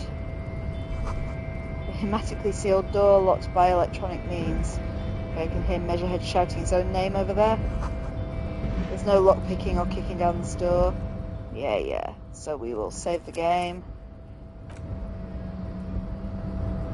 There we go, in case Measurehead just caves my head in. Measurehead is a powerful man. It's the harbour. I guess that's Measurehead. Hi, my dude. Nobody betrays your degeneracy. Yeah, Measurehead. His body totally betrays his degeneracy. The young woman at the giant's side agrees. Don't say anything. Size him up first. I say nothing and size him up first. Are you admiring my morphophysiology? A ripple of muscle passes underneath his skin. He lets you look. It must be frightening to stand in the shadow of this racial pinnacle.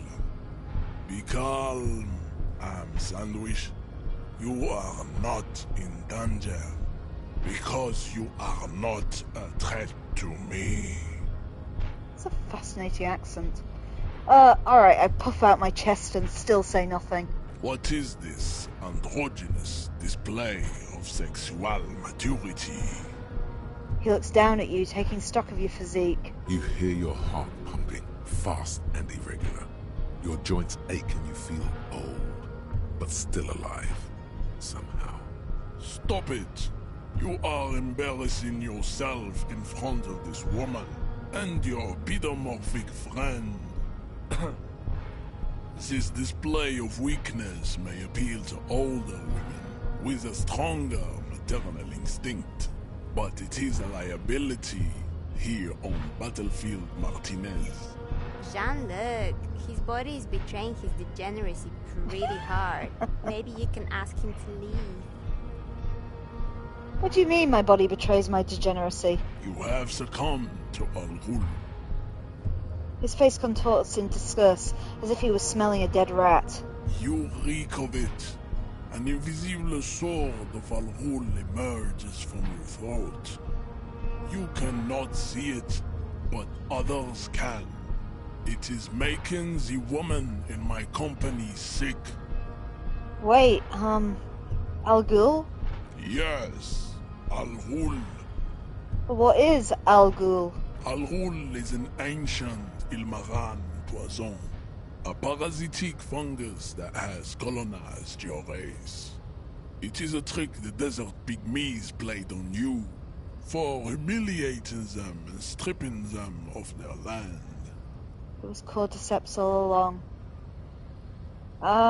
That explains everything. Servitude to Al-Ghul does not explain everything. There are other reasons for your race descent. I smell my breath. Kim, is it really that bad? It's not good. It's like a rat crawled into your stomach, got drunk and drowned.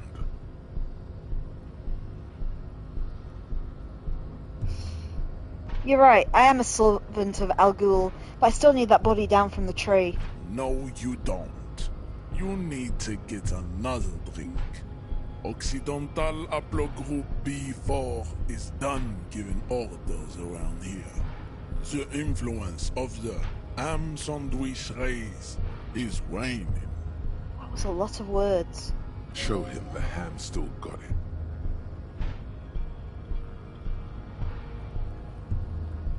Yeah, when I stepped close to someone last time I died, so nice try. Actually, I think the ham sandwich race still has it in them. Willingly calling yourself a ham sandwich, how far the Occidental Haplogroup has fallen. You were once a noble and powerful race.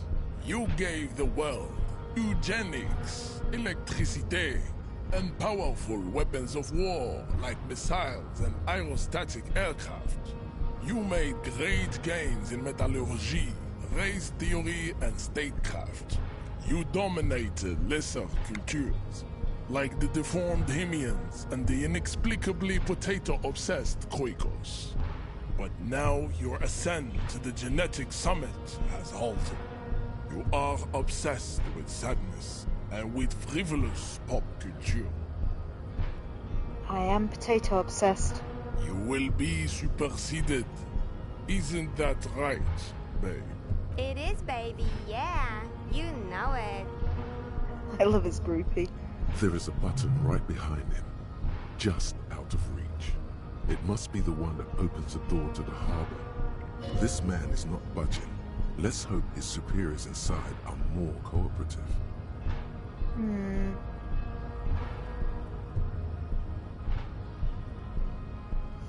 You're right about all of this. Now I need you to help me get that corpse down from the tree. Enough with this begging. You should leave the stage of history with dignity by inviting the other races to a great world war. Bring your troops to the Semenine Islands and to Boogie Street, and we will pulverize you. When you are gone, we will build a museum for you. The walls will be lined with bottles of Al Ghul, your beloved beverage.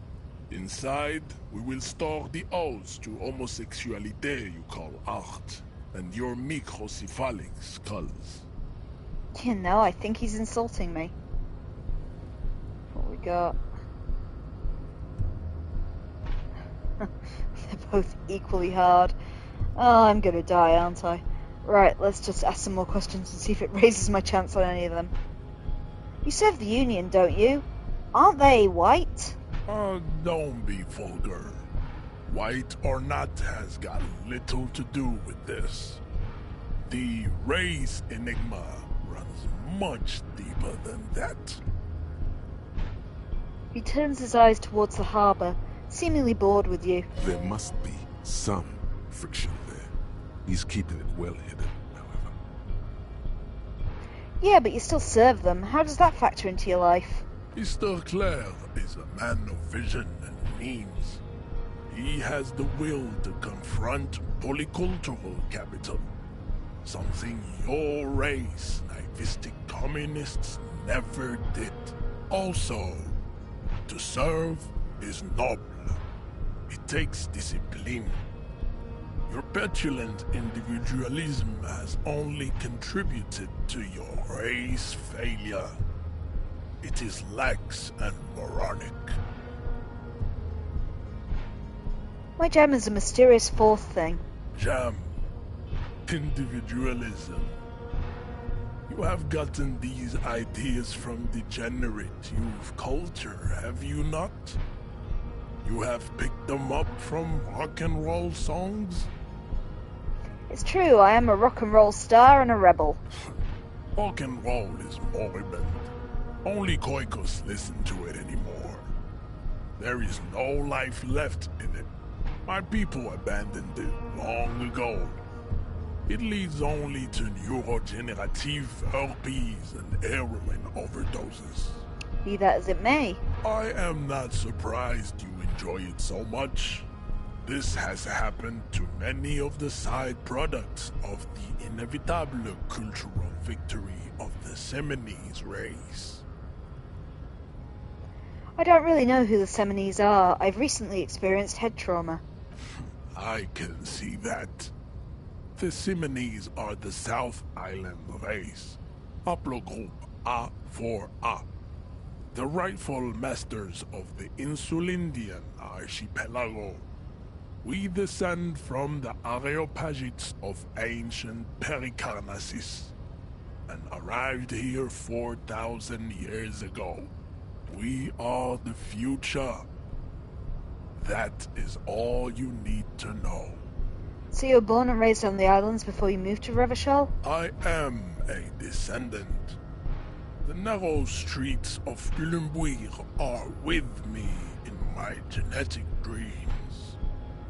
I see young Semenese women walk into the grey mass on Ile de Fantôme, waiting on immaculate conception from the pain. So you didn't come from the islands? No. I have heard about it on the radio. He would be appreciative if you did not further chase this line of inquiry in front of the women. So, you're not really Semenese, you're just from Revachol. I'm from Couronne. And no, it is not just in Revachol. The city is central to the Simony strategy. Spreading through its trade networks, our culture will dominate the world. You have heard enough about our phylogenetic secrets for today. You have extinction to come to terms with, and never getting that dead body down from the tree. Kim, what do you think about this? I think this racist is better than the last, but the next racist will be the really good one. How do you know there will be a next racist? There always is. Bleak. Race is reality. Do you know anything about this mug? He does not so much as glance at the object. Is this your kind of thing? Stop showing me your pathetic cup. I have no interest in it.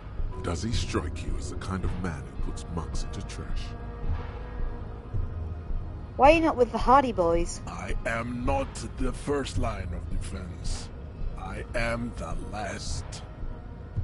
In addition, these so-called Hardy Boys are an effeminate clique of bodybuilders. Their company is spiritually degrading.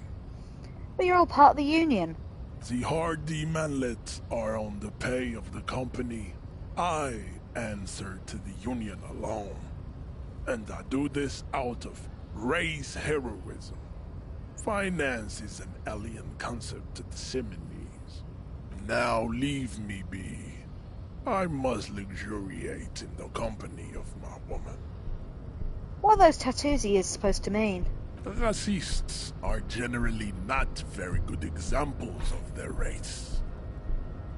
He gestures towards the lorryman down the street. I am not like them. I am craniometric perfection. I have taken the trouble to permanently draw a phrenologic grid on my skull and features. This should dispel any doubt.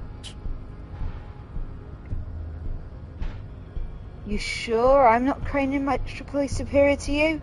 You exhibit forward projection of the jaw, indicative of schizophrenia and sexual inaccountability. From a purely aesthetic standpoint, the dimple in your jaw makes you look like a baby. This is not craniometry, just an observation. What else? It is impossible to see any more of your bone structure. It is covered in the ravages of Al-Hul. From what remain of your features, I can see fleshy lips, baldness of the head, and long arms relative to lower limbs. This leads me to conclude you are not a police officer. You are a common criminal, an offspring of murderers and sailors from Sur-la-Clé and Vesper, and possibly even the degenerate sheep herders of Ubi. Interesting. So one of my ancestors was Sir Le Chef and the other was Vesper? Your racial heritage is uninteresting. It is the same as all Rivasholians. Your parents and their parents made the decision to reproduce while under the influence of Al-Hul. That is the only reason you are here. He's right there. It's almost impossible to get it on unless you're both drunk. It's too scary when people are sober. Okay, guys, choose the method of my demise in true Gozer style. Should we try to subscribe to his advanced race theory, or knock him out? We've got an equal chance of failure on each, and I'm probably going to die either way on that basis. Info saying punch him. We'll try that first, then.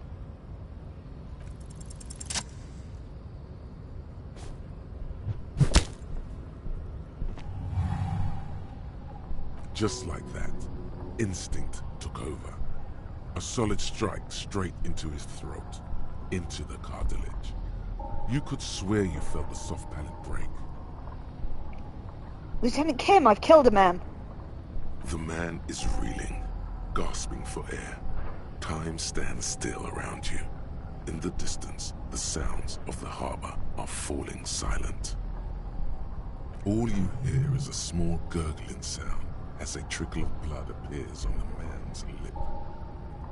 There's no way in hell we're landing that flying kick. I rip into him with a right hook.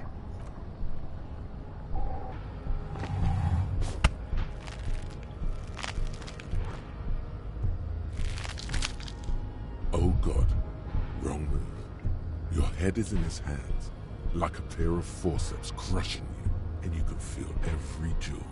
Oh, thanks, Info, for now. Say it. I am a degenerate drunk. Take the pain, goddammit. At least take that. Assault of a police officer! Help! Even under the increased force on your skull, there is no pain. Just the sound of your own blood gushing in there, feeding your mind with oxygen.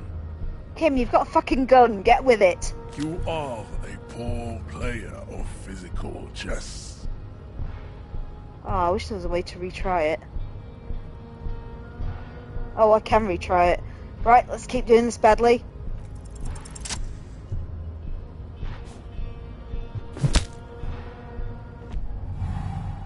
It's going well. Just like that, instinct took over. A solid strike straight into his throat, into the cartilage. You could swear you felt the soft palate break. Coward save, Info. Let's keep going. The man is reeling, gasping for air. Time stands still around you. In the distance, the sounds of the harbor are falling silent. All you hear is a small gurgling sound as a trickle of blood appears on the man's lip. Okay, Info, you can pick this time. Did you want me to try the 360 kick? But with Harry's general state of being sounds a terrible idea. Info saying yes. Okay.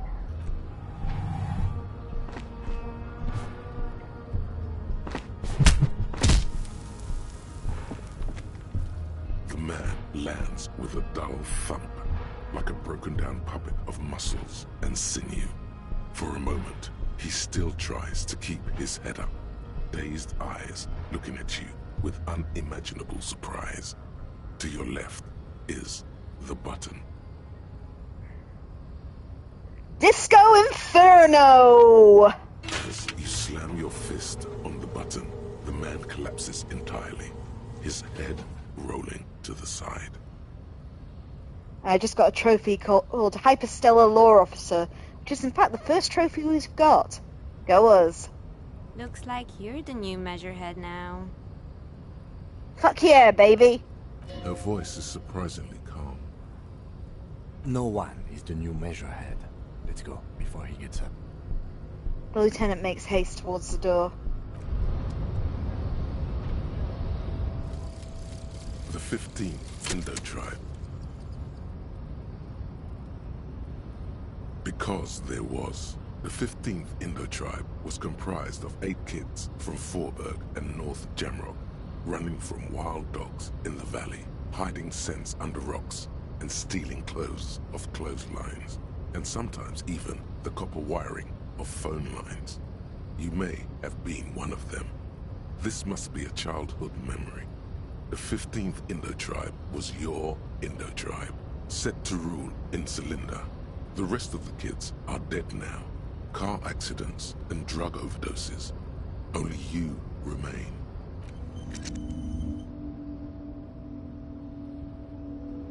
Okay, it's just the Caldemama deck we left. Okay, how do I get back down there? Oh, Kim wants something. I'd appreciate it if you didn't force us into situations where I may have to shoot random civilians, because that won't get us anywhere. Fuck you, Kim. Did you see me beat that guy? He was like 100 feet tall. I'm not even sure the one bullet my chamber holds would even prick that hook.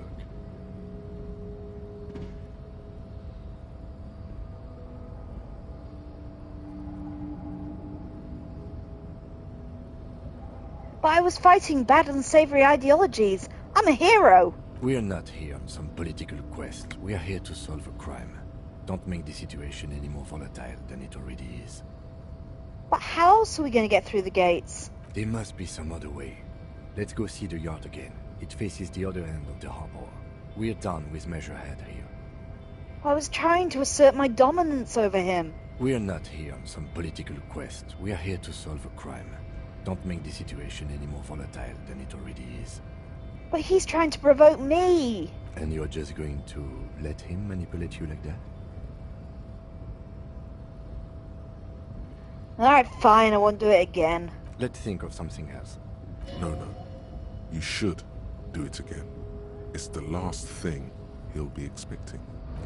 Good point, Volition, good point. Oh, what's that thing over there? Let's go get it. Money! It's clear you like the hard stuff, Brota. What's that? Sounds like my stomach is growling. Evening falls. The time has come to take the vow. The vow? The vows of blood and flesh. What is my lower intestine going on about? Lower intestine. The term is metabolic and circulatory system. Okay, but what's the hard stuff? Fascism, Brota. What is fascism, though? Many things, but it's mostly about trusting your gut. Who does your gut tell you is the source of Revachol's problems? I love the use of umlauts. Foreigners? Financiers? Leftists? Financiers, let's go with. Financiers? Yes, them. But also women. Women? Women. Men of war. You don't like them. They're insane. Their idiocy needs to be scrubbed off this world with rubbing alcohol. Woo men need to go back to the fucking kitchen. That's what fascism boils down to. The rest is also important. But the main thing is that woo men need to know their place. I'm not liking you, Endurance. Am I having some kind of stomach seizure? Stomach truth. You're having a stomach truth. Why am I getting this? Because you've said the hard things that others won't say. The good things, you've said them many times. Fascism sounds bad, though. What if we called it something else, like, traditionalism? Okay, yes, let's call it that. Good thinking. Okay, stomach, I've made up my mind about fascism. You're going to keep your vooz, right? Keep your vooz, Brota. Absolutely not. I'm not going to be played by an upset stomach. There's a slow, painful growl somewhere in your intestines, knocking on your alcohol-engorged liver. It is one of betrayal and disappointment. Yeah, strangely that Men of Woo being in the kitchen does not appeal to me as a player. Fuck you, stomach. Anyway, let's go find that door that Info was telling me about when I was totally paying attention to what Info just said about where it was. Oh, fuck, I can never find this damn staircase. There we are. Door. Back, Info, I think is screaming. Oh, is it that thing it told me I couldn't lockpick? Info shouting, yes. Capitals, Info, capitals. This thing? Yeah, the thing it told me I couldn't lockpick. Every worker equals member of the board is written on top of the flyers. This is a Dewey typewriter. The model name is on the back.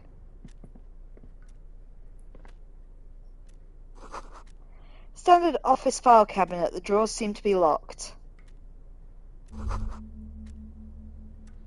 Someone has left the coffee machine on. The dark liquid in the pot looks almost sentient. Ooh, can I learn anything new? I'm liking doing these kind of mental web things. Oh yeah, I have at least one more I can stick in, I think. Or do we? Yeah, I think I do. Let's get another slot.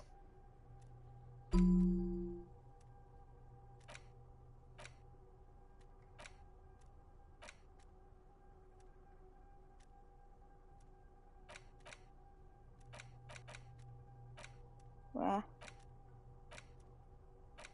Internalize. Oh, I've got a couple actually. What we got? The remote viewers division. Oh, let's go with that one. That was lunacy, I seem to remember. I think that's one of the crazy things that Inland told me about. Let's loot up the place. An imposing combination of a punch clock and a payphone is looking down at you from the wall. A note on the side says, "Tokens unavailable due to strike. Use change." The machine swallows your coin and seems to be waiting for your next move.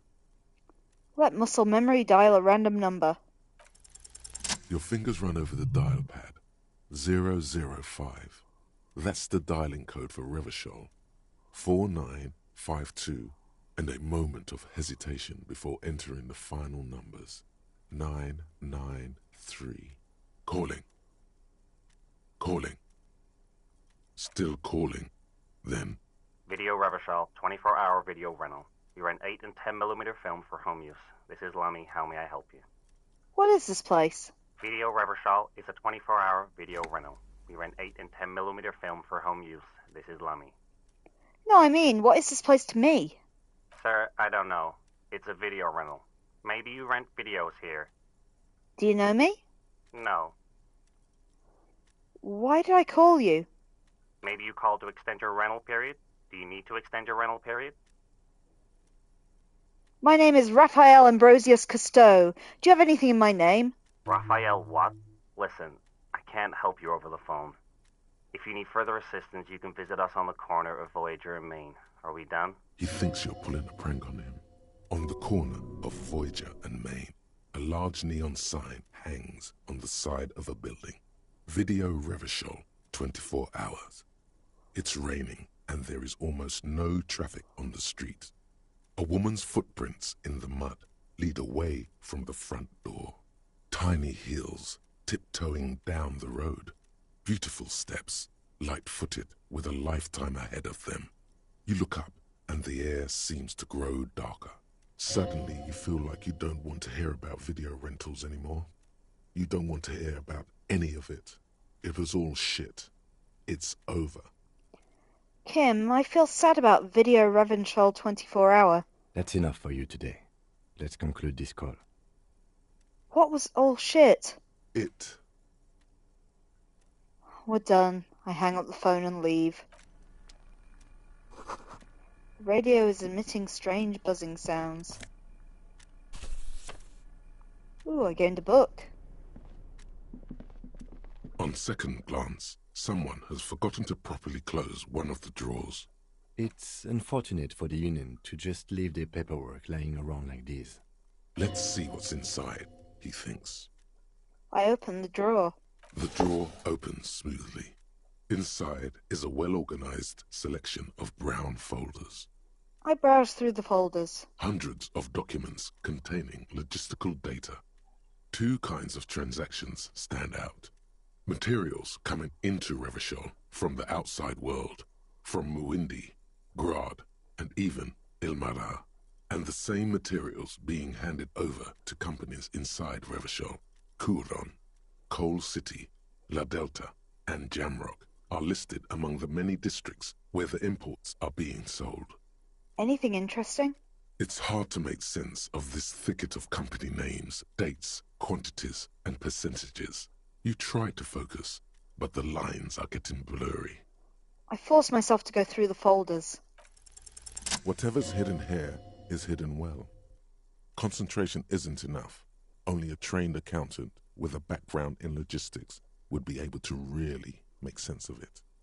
However, there is a little handwritten note stuck on the side of the drawer. I look at the note. It appears to be a to-do list written in large, uneven capital letters. Remember, Leo, Everart's shoes, special whirling borscht, water Everart's plants, sweep office floor, more banners. All items on the list have been crossed out and the note itself is crumpled. Look, Kim, a to-do note with a list of errands for Evart. Evart Claire, probably. The head of the Debarders Union. One of his aides must have left it. Nothing incriminating here. What is so special about this borscht, code for drugs, booze, blood.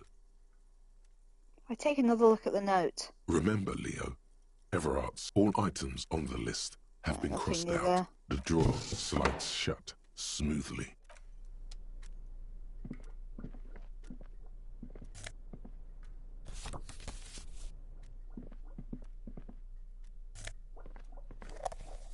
Just keep looting the place.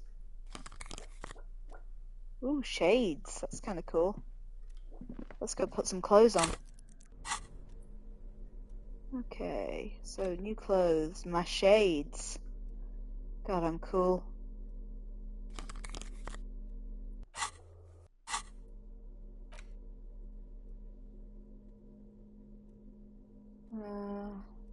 I got a postcard for Le Jardin.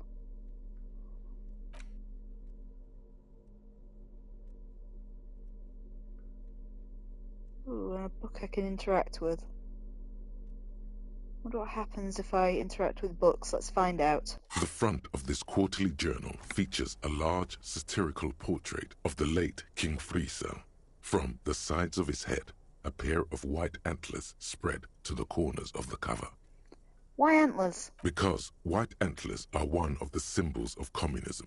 They represent a society in accord with the natural world and, at the same time, above it. Why Friesel? Because Friesel was incompetent, foolish, and cruel. In short, the embodiment of everything the communards wished to overthrow. It's satire, you see. I flip through the pages to see what catches my eye. To your disappointment, there aren't any full-color pictures to direct your attention. Just column after column of closely set text, interrupted occasionally by little doodles in black and white. After rifling the pages with your thumb several times, you return to the table of contents. The magazine is divided into several sections: international developments, Kunst und Kultur, and local concerns. Just inside the cover, there's also an editor's note. I read the editor's note. Comrade, as you know, this journal takes its name from Mazov's immortal expression, du cristal à la fumée. This was his way of describing the way the rigid, crystalline structures of capitalist ideology turn to smoke under communism. But, like the structures of capitalist ideology, we too are at risk of going à la fumée. Unlike many publications which are content to spoon-feed their readers reassuring drivel, La Fumée is committed to telling the radical truth, even when that truth may drive away potential subscribers. So please, if you value our radical Mazovian perspective on contemporary politics, culture, and international affairs, please consider subscribing today. Yours in struggle, the editors. Kim, I think this is a communist magazine. What do you expect? It was laying around the office of the Debarders Union. They're probably bankrolling the thing. You flip back to the front of the magazine. The table of contents unfolds before you. I want to catch up on international developments. This section includes a long, tedious critique of the latest round of free trade negotiations between the EPIS nations and the Free State of Semenine. You also skip over an article about heavy fuel oil smuggling along the Messina border, something about bear wrestling in Samara, book riots in Yugograd. Face it, you really aren't interested in foreign affairs. You're not even sure where most of these countries are. You flip back to the front of the magazine. The table of contents unfolds before you. What's constant culture? It takes a moment, but gradually it dawns on you that Kunst und Kultur must mean arts and culture. As you leaf through this section, you come across several reviews of recent radio plays, as well as a brief artist spotlight featuring a local artist identified only as CS. The main feature, though, is a long essay titled Tip Top Tournée, a critical Mazovian perspective. I read the profile of CS. This so-called artist spotlight is really just a brief Q&A, made all the briefer by the subject's evident hostility to her interviewer. Just a moment, what is this tip-top tournée? The actual article is surprisingly light on details, but after skimming a page or two, you gather that it has something to do with motor carriage racing.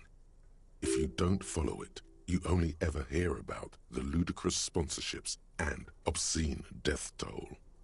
Alright then, let's see what these communists have to say about tip-top. You think you're settling in for a relaxing recap of the most recent season, maybe sprinkled with some nice anecdotes about a few of the more colourful drivers. Instead, you find yourself skimming a 10,000-word feature about all the politically problematic aspects of Tip-Top Tourney. Wait, what's wrong with Tip-Top? Where to even start? For one, there's the crass commercialism of its sponsorships. And then there's the practically criminal emphasis on deadly motor crashes.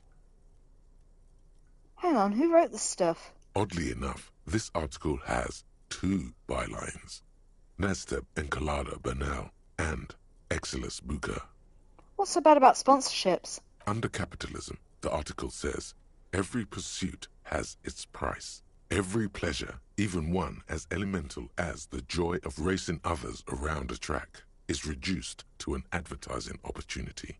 Thus, the so-called tourney becomes a competition between increasingly meaningless brand signifiers. Your discount laundry detergent racing against a pack of Astra cigarettes, or even a fritter. Right, but then you get to see him crash. And that precisely is what's problematic about it.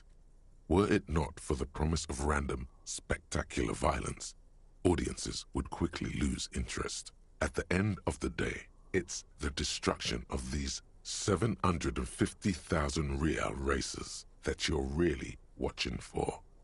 Well, you're right, I am just in it for the violence. You see, one cannot avoid the conclusion that Tip-Top Tourney is simply the apotheosis of spectacular entertainment under capitalism.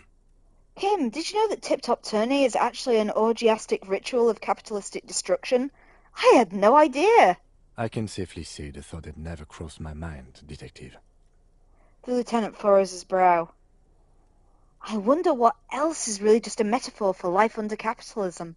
I'm sure most things are, if the young men who wrote this article are to be believed. If I had to wager, I'd say they've never even seen the inside of a motor, much less a motor race. I take whatever they write with a large grain of salt. You flip back to the front of the magazine. The table of contents unfolds before you. Let's see what they mean by local concerns. Unsurprisingly, much of this section is taken up with articles declaring unqualified support for the dock workers' strike. You skim the headlines. Paint the harbour red and white. Martinez tames the wild pines. A city in revolt. First we take Martinez, then we take La Delta. Finally, there's a brief article by the writer, G. Martin, accusing the owner of the Capeside Apartments of illegally attempting to evict certain communist tenants simply for not having paid their rent.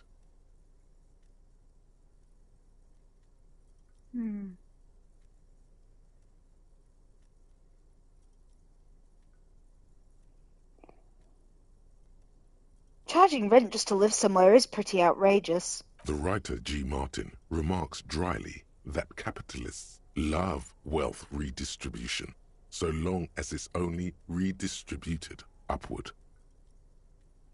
I just got some kind of trophy there for being overtly communist, I think, as well. I didn't quite catch its name. I'm just trying to fire up the app to see what I missed, because the trophies in this game have great names. Okay, so the last one I got was, while we were doing Meathead, was Hyperstellar Law Official for saying 7 deranged superstar lines, and that was Biggest Communism Builder for employing critical theory 9 times. So there you go. You flip back to the front of the magazine. The table of contents unfolds before you. I put the magazine away. Yeah, if you look at the trophies on the trophy screen or the PlayStation the little PlayStation app for this, you've got no idea how you get any of them. The descriptions are so surreal. It's actually quite funny. Anyway, here we are. We're out and we're on the right side of the wall where we needed to be to get to Evart. It's collecting rainwater. Looks like something there on the ground, but it doesn't seem to target it. Let's see what we got over here. Numerous empty bottles of Commodore Reds and potent Pilsner. At least 3 packets worth of cigarette butts. Snow is quietly covering the numerous wine bottles and cigarette butts on the ground. Someone partied really, really hard here. Wait, how hard? Well, they went through 6 bottles of potent Pilsner, 3 bottles of Commodore Red, and almost 4 packs of cigarettes. It must have been pretty hard. Did I do this? Well, yes, I think we can say with relative confidence that it was you.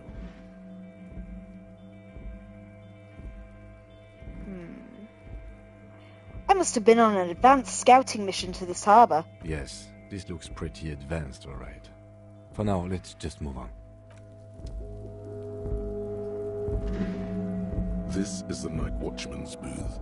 The name on the door reads René Arnaud. Kim, I'm going to take a quick look inside. If you must. But please hurry. We are pretty easy to spot up here. Nothing incriminating catches your eye.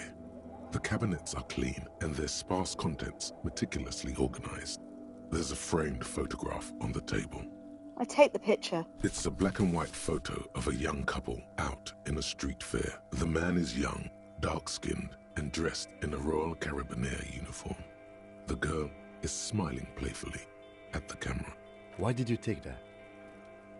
The lieutenant asks, glancing at the photo. Something about this man piques my interest. I think this can be a side thing. Fine, but let's move. I don't want to be seen snooping around here.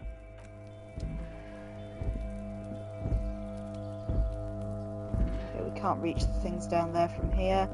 So let's head down the stairs since Kim's getting antsy. If I can. Am I kind of stuck? Okay, it looks like I should be able to go down the stairs, but I'm kind of stuck. Maybe they're broken a bit. Let's see where else we can go. Oh, there's some more steps here by the look of it. Is he actually going to look at that?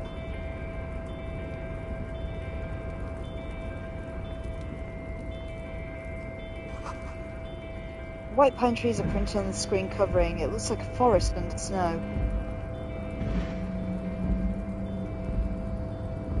This is very confusing to navigate.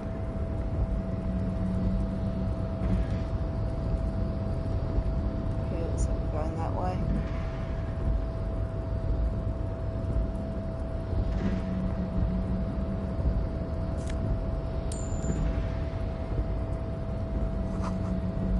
You see faded in lettering on the platform. Kvalsund.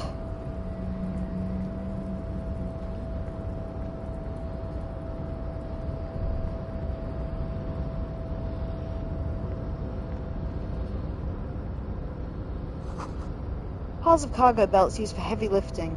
This one says Vermilion. The shipyard ahead is oddly quiet. The great machines are sleeping.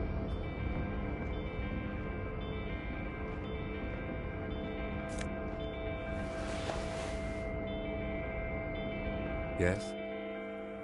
Oh, no, you're not what I was aiming at, Kim. I was going for that thing down there, but he doesn't seem to be able to see it from here. Let's back up a bit and see if I can. He still does not want to target. Oh, there we are. Speaker tower is silent. There's no work to organise in the yard below.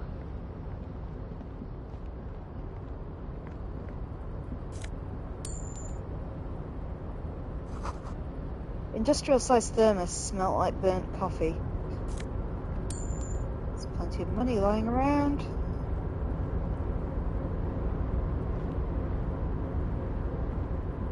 Container, container, I'll turn you nice and red. Container, container, put the logos on. The accent is so thick, it's impossible not to notice he's Ubi, from the vanishing peninsula of Ubisund on Muindi. Container, container, used to be Wild Pines. Container, container, now belongs to Evart. tiny man is so engaged in his work he doesn't notice you. Hi! Evart, he looks after everyone. Huh? Well, hey there. How can I help you, mister? The look in his deep blue eyes is as sincere as you've ever seen. Kind of makes you feel like an arsehole for no apparent reason. I see you are not a union man, mister. Did you get lost? You're not one of them scabs, are you? What is it with you people and scabs? I mean, I don't personally mind. Folks is just folks, you know, and folks gotta eat. He doesn't seem to be waiting for you to answer. Just some of the other guys don't look too kindly on the scabbing kind, if you know what I mean, mister. You're Ruby, right? Oh, yes. Born and raised in Irish, mister. Mum had to leave my dad after he got a bit violent. Took us here to the new world. I was about 10 then. Too old to lose my accent then. People say us Ubies are up to all sorts of trouble with sheep and other animals and whatnot. I just want you to know there was never any of that where I come from. No, sir. Those are just nasty rumors. Thank you for clarifying that, sir. What are you doing with the containers? Oh, I'm just making some covers for them containers here. Yes, I am. Yes, I am. So it's easier for the crane operators to spot them.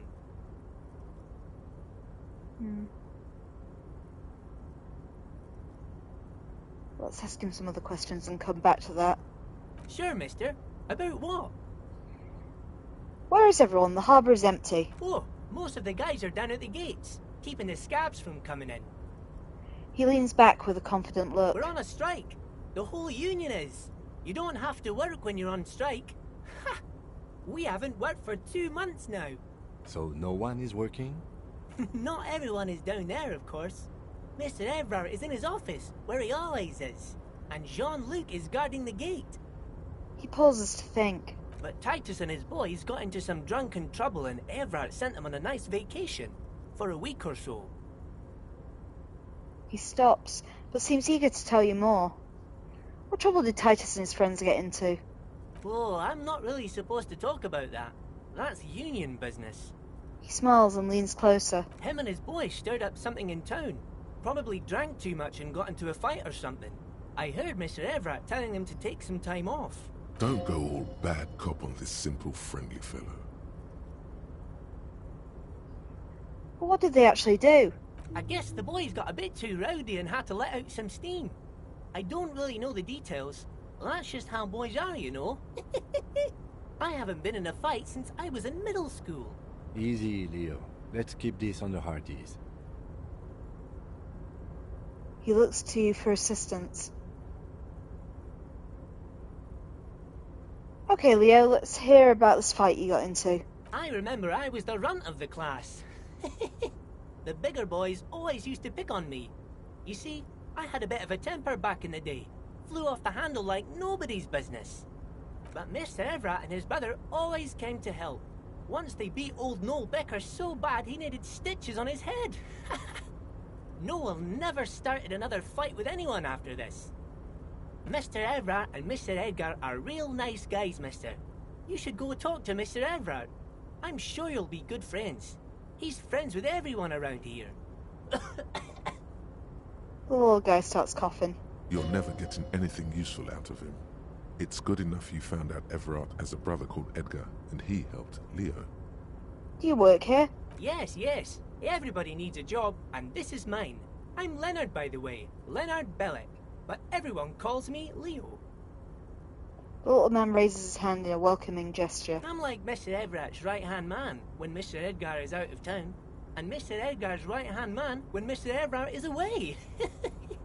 Actually, Miss Beaufort is the right-hand man, but she's a lady. A good-hearted chuckle again. Who is this, Miss Beaufort? The lieutenant looks up at Leo. A real pretty lady with a skin like those Douai Sucre candy bars my missus likes so much. Them are real nice to suckle on once the dinner is done and me and the missus sit down beside the radio. But I can't listen to the radio all the time. There's so much to do around here and I'm always busy keeping things running here. Yes, I am. Yes, I am. Stay on this Miss Beaufort topic. Hold on, who is this Miss Beaufort you mentioned? Oh, Lizzie. She is a real sharp tool. Mr. Evart put her through some fancy school and everything. east of the river.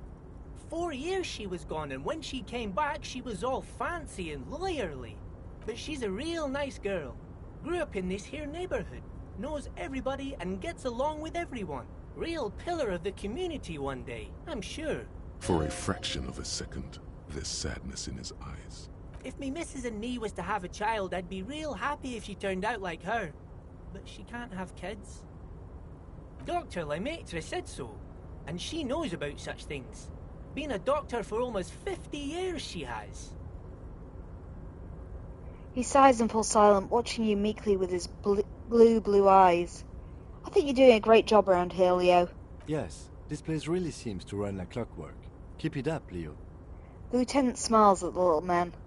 Well, thanks a lot. Coming from you, it means a lot, really. You didn't think it was possible, but the smile becomes even wider. Sometimes I feel some of the guys don't really get how much I bust my ass for them here. But you guys are alright. The white rectangle on your clothes might not mean an awful lot in Martinez, but the recognition from an authority figure made Leo's day. Are you the Leo who wrote the note to make more banners? Oh, yes, yes. I leave all kinds of notes for myself. That old head of mine ain't so good at keeping things in no more. I almost forgot about the borscht. What about the borscht? Oh, yes. I've been taking special whirling borscht to the men every day since the strike started. The little guy chuckles merrily. It's very, very good. Makes a man feel so warm and happy. I feel like I could take on Mr. Renadan's boar dogs every time the lunch is done. Power borscht, huh? Never heard of a borscht that turns little guys into dogfighters. Alcohol, however. What do you mean taking the soup to the men? Is it for striking? Yes, yes. I'm taking it to them. The borscht keeps them happy and in fighting spirits. Makes you all warm inside. They brew it in the Whirling-In-Rags. Who makes it at the Whirling? Oh, the Whirling's cook. He makes it. Them is always talking with Mr. Manana in that weird language and laughing together. He doesn't speak what we speak. He's from Grad. Looks like the borscht is spiked. I'm going to look into this. Oh, sure, mister. Sure. You do that. Yes, sir. Sounds like a fun little mystery, actually. What's that container over there? I point to the one suspended from the crane arm. Oh, that one. That should be empty as far as I know. Lots of containers here have nothing in them. They're just waiting to be loaded up. I'm looking for the leader of the Dockworkers Union. Oh, you want Mr. Evart then? He's an awfully nice fellow, he is. Him and his brother are both nice fellows. They've lived their entire lives in this here neighborhood. He coughs, then continues immediately. Guys like Mr. Evart and Mr. Edgar, his brother, are real good guys. Made Martinez what it is today. Mr. Evart and Mr. Edgar and I went to the same school we did when we were boys.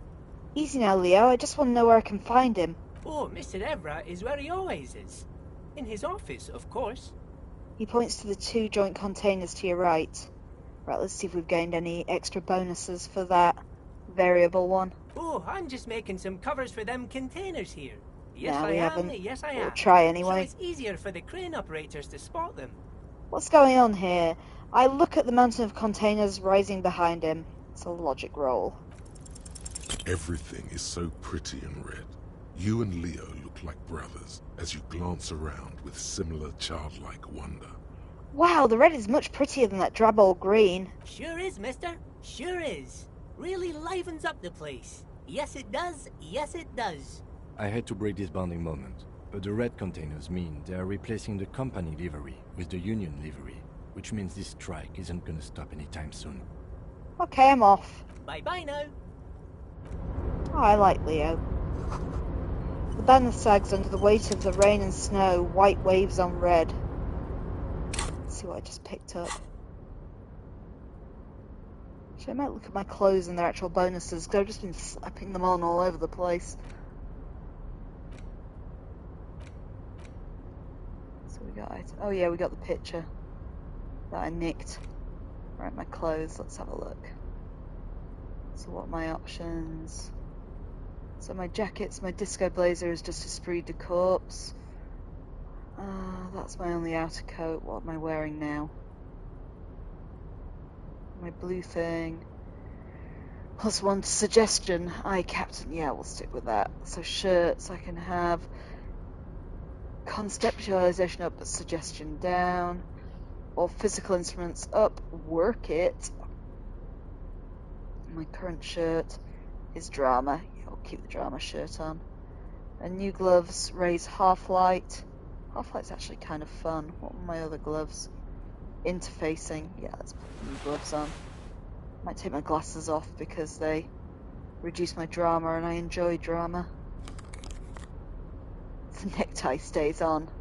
Bratan, we don't get rid of him. I've got no other shoes, so might as well leave them on. Got no other pants. Tighter on the crotch increases my electrochem. And my people shooting hat can stay on. Yeah, that's it, I think. Oh, the bag. I didn't know I'd pick that up. That's so I can collect coins, collect cans on the street for money, isn't it? Let's put that on as well. So I'll look nice and sane. Let's just get into here where I think Evart is, and that might be a good stopping point for the day. Because I imagine he's got a lot to say. The coffee in these giant thermoses is lukewarm. A stair made of pallets leading up. Yeah, that must be our man over there. Get through. Ah, the stairs. So yeah, let's just save the game and we'll talk to him next time. Because I imagine he'll have a fair bit to say and it might be another hour-long conversation like that last lady.